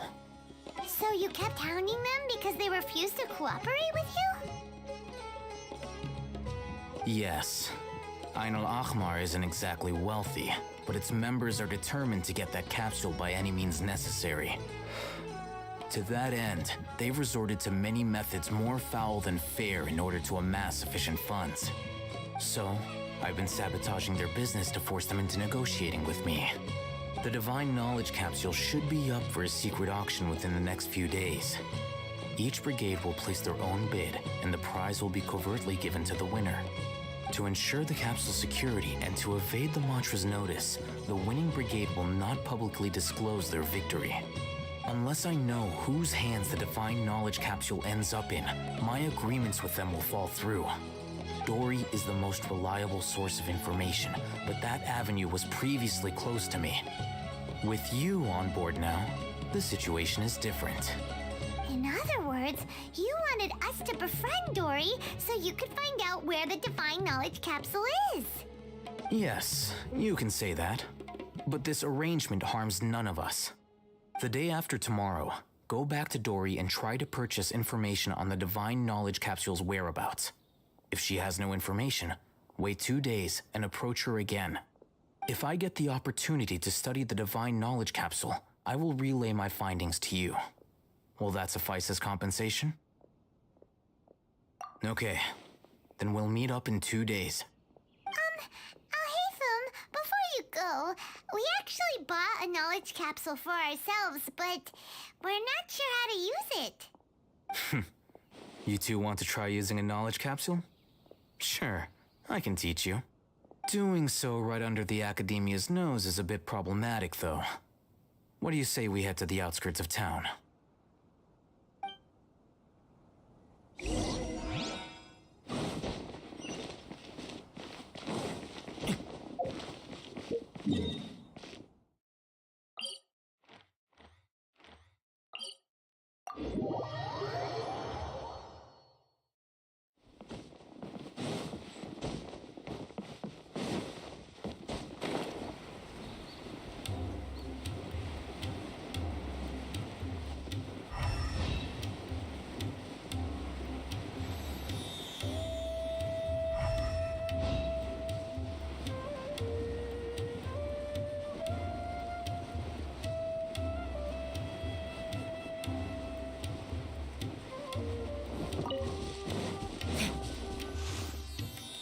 All right, this place works.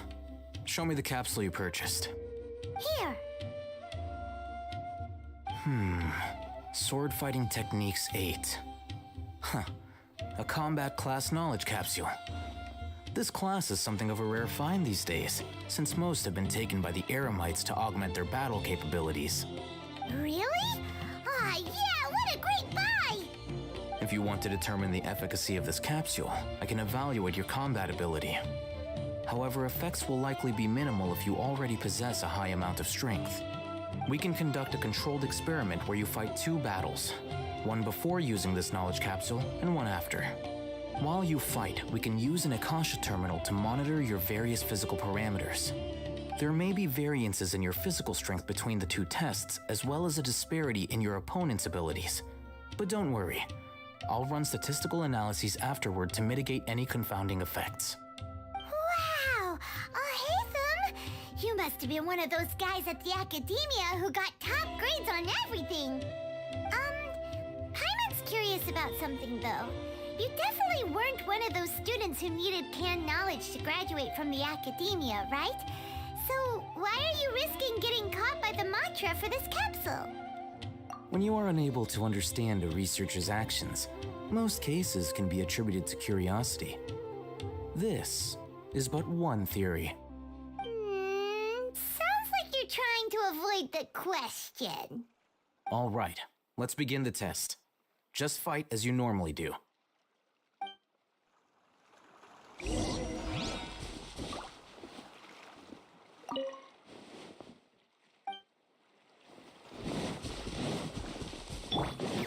Illusion shattered!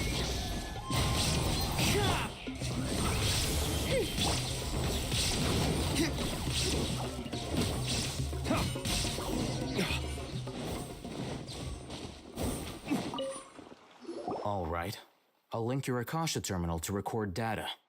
The next step is to use this knowledge capsule. Hold it in your hand. I'll help you establish a connection with it so you can activate its power.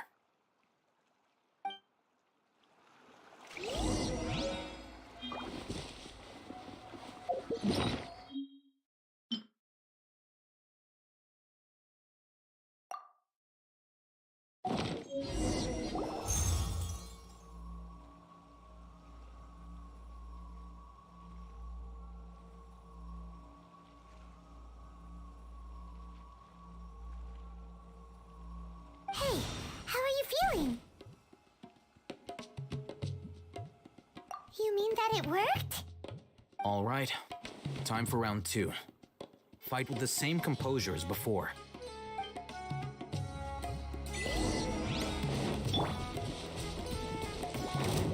There is no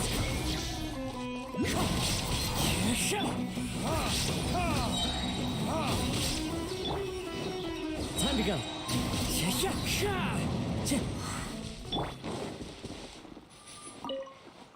Now, I'll start recording data again. Oh, hey, Thumb. How's it going? Well, the knowledge capsule you purchased did improve his combat capability. During the second fight, his overall fighting performance increased by 0.073%. Wait, how much?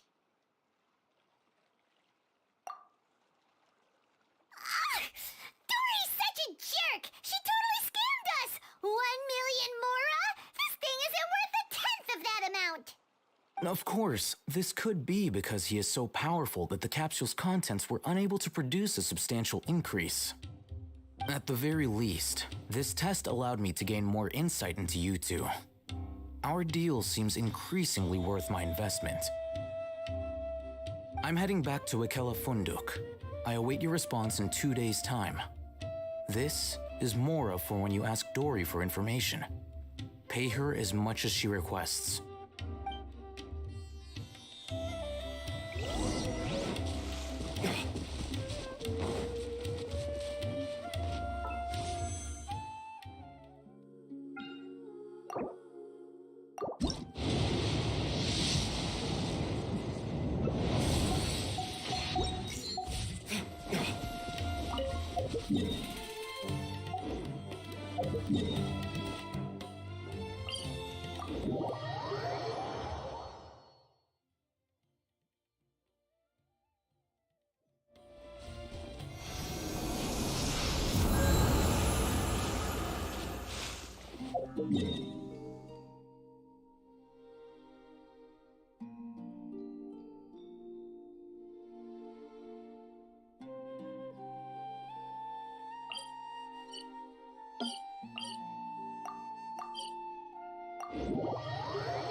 One with nature.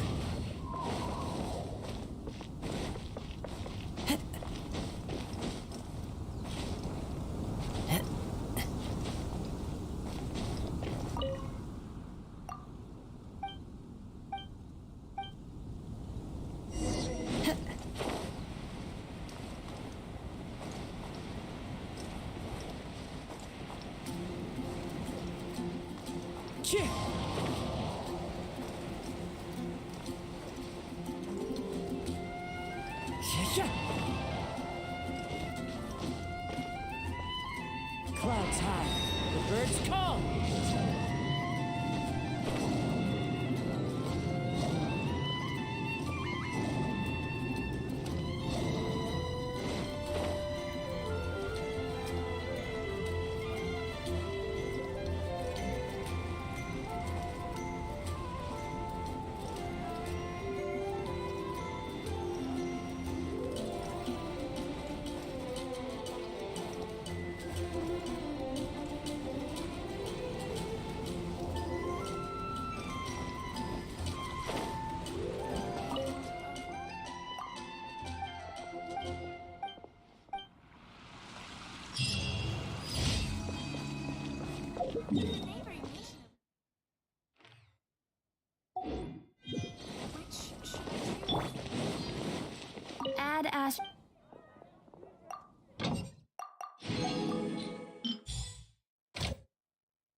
Inazuma shines eternal!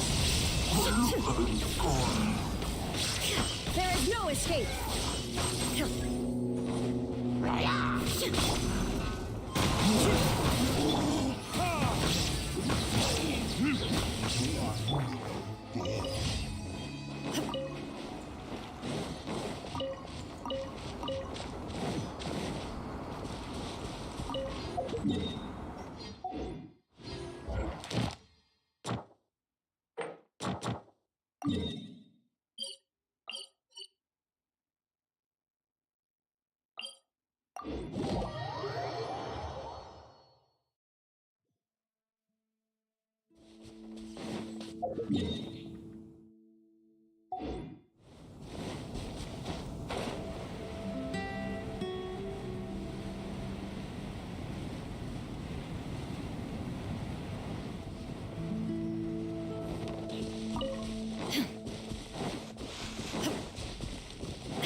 Illusion shattered!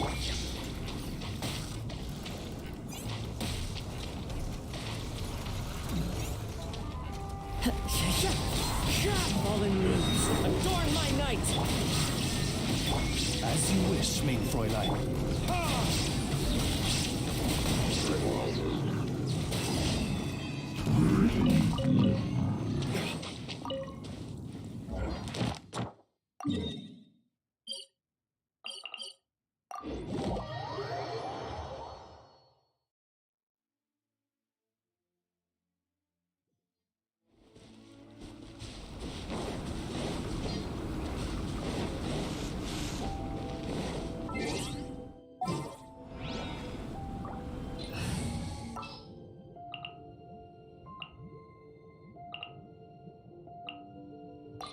Evil shall be dispersed.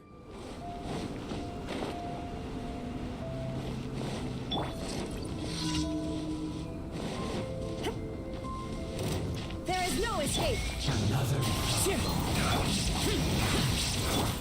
Now you shall perish!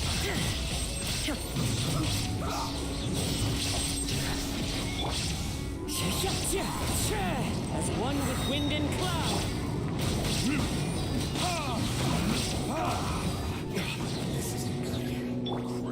Illusion shattered! Wind strider. Inazuma shines eternal!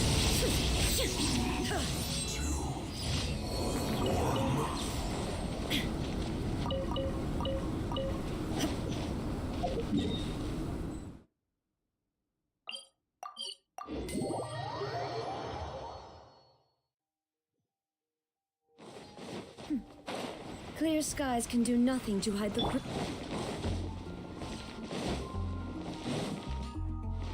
Ad Astra.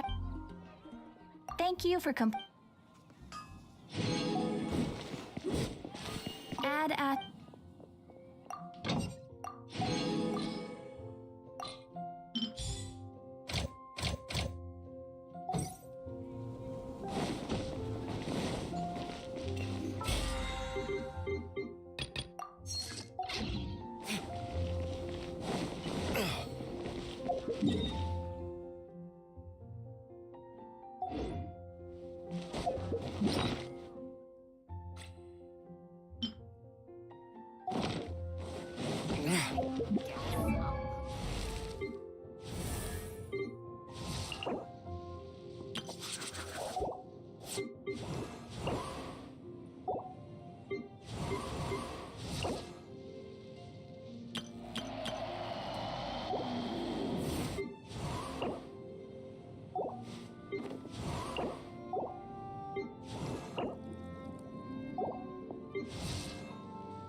Fallen leaves, adorn my night!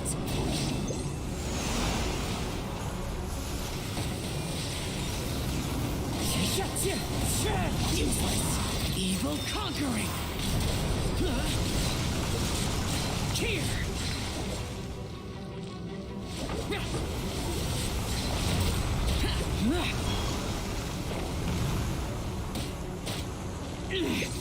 Good. Boring!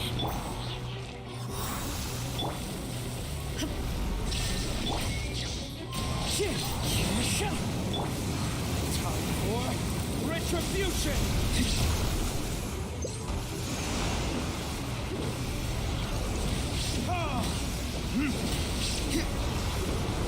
There is no escape!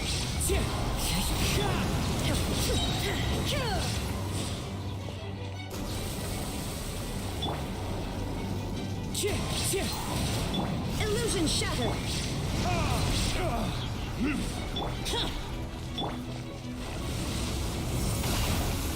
Time to go. Shine down! As one with wind and cloud. Torn to oblivion!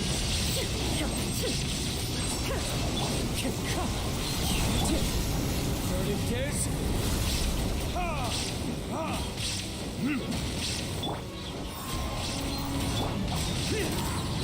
Illusion shattered! Wind strike.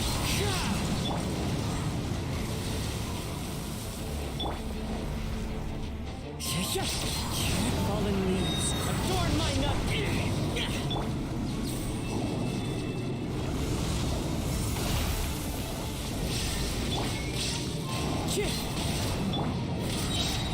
Now you shall perish!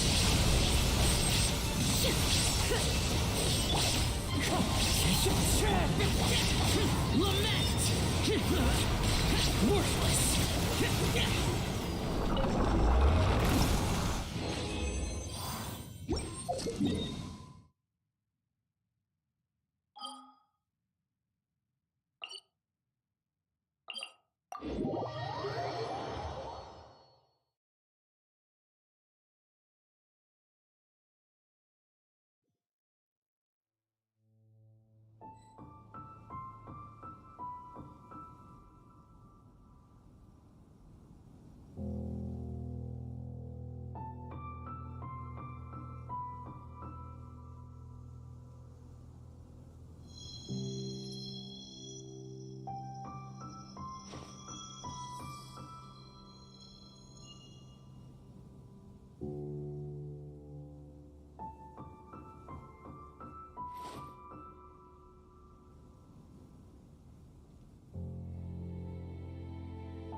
Reduced to just standing around.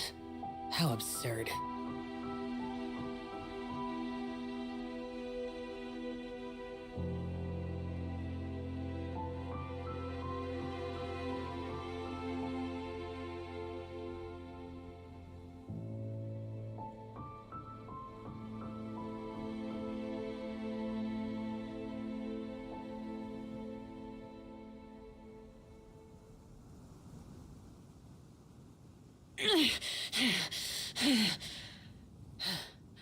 Those memories. So dark.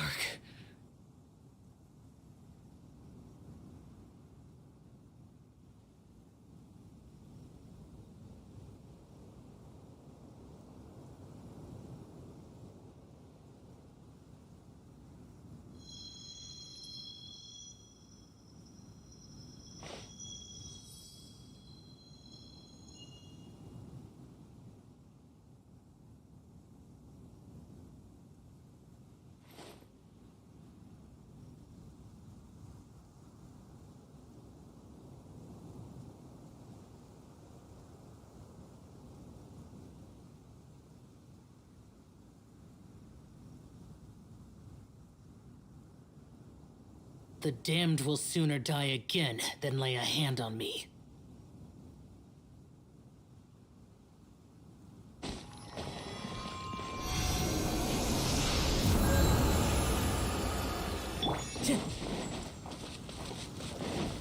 Time to go.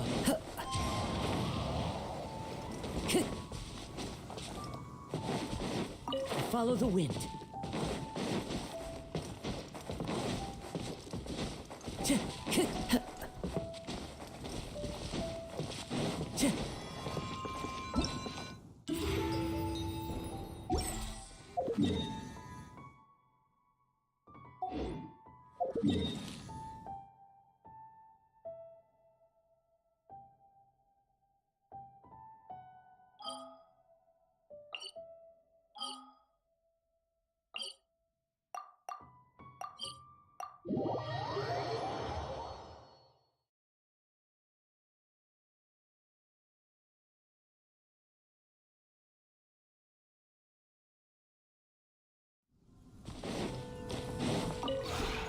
This realm is...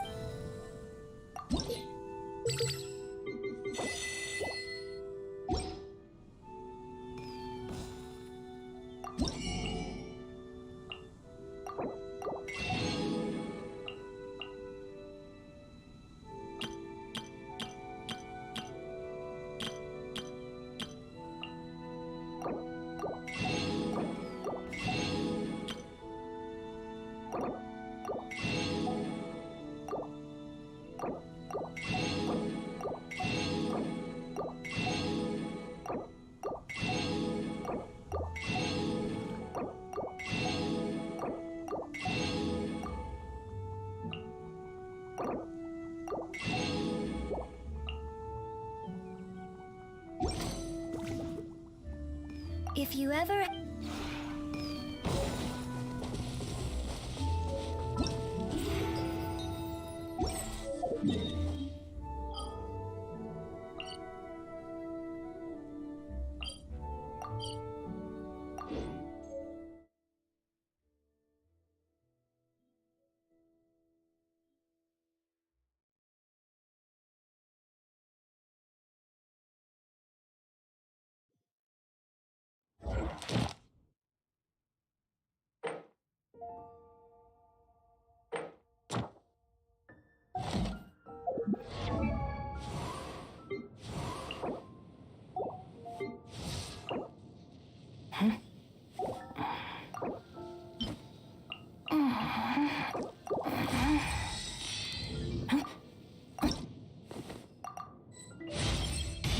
I haven't...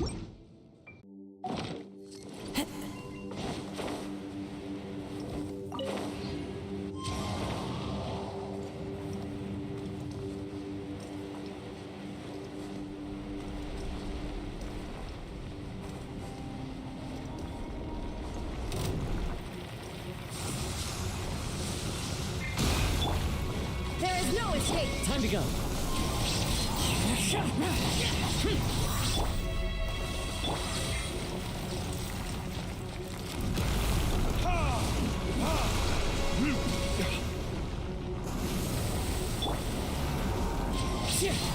As one with wind and cloud. Shine down!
Illusion shattered!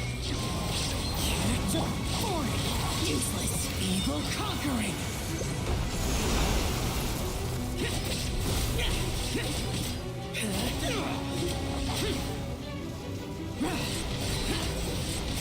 Worthless.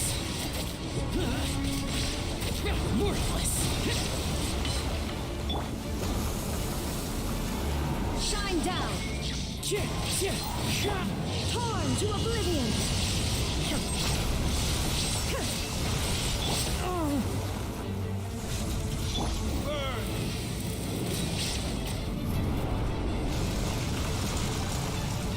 Fallen leaves, adorn my night! Boring! Illusion shattered!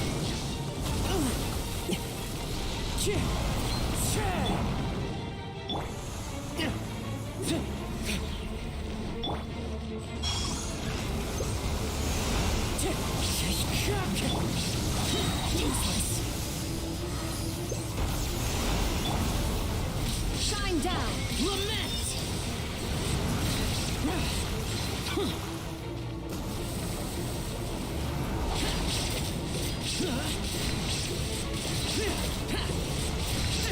Boring!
Illusion shattered! Useless! Inazuma shines eternal!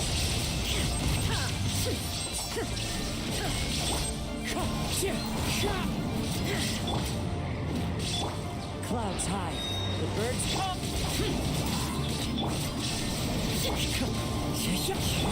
Evil conquering! Worthless! Worthless!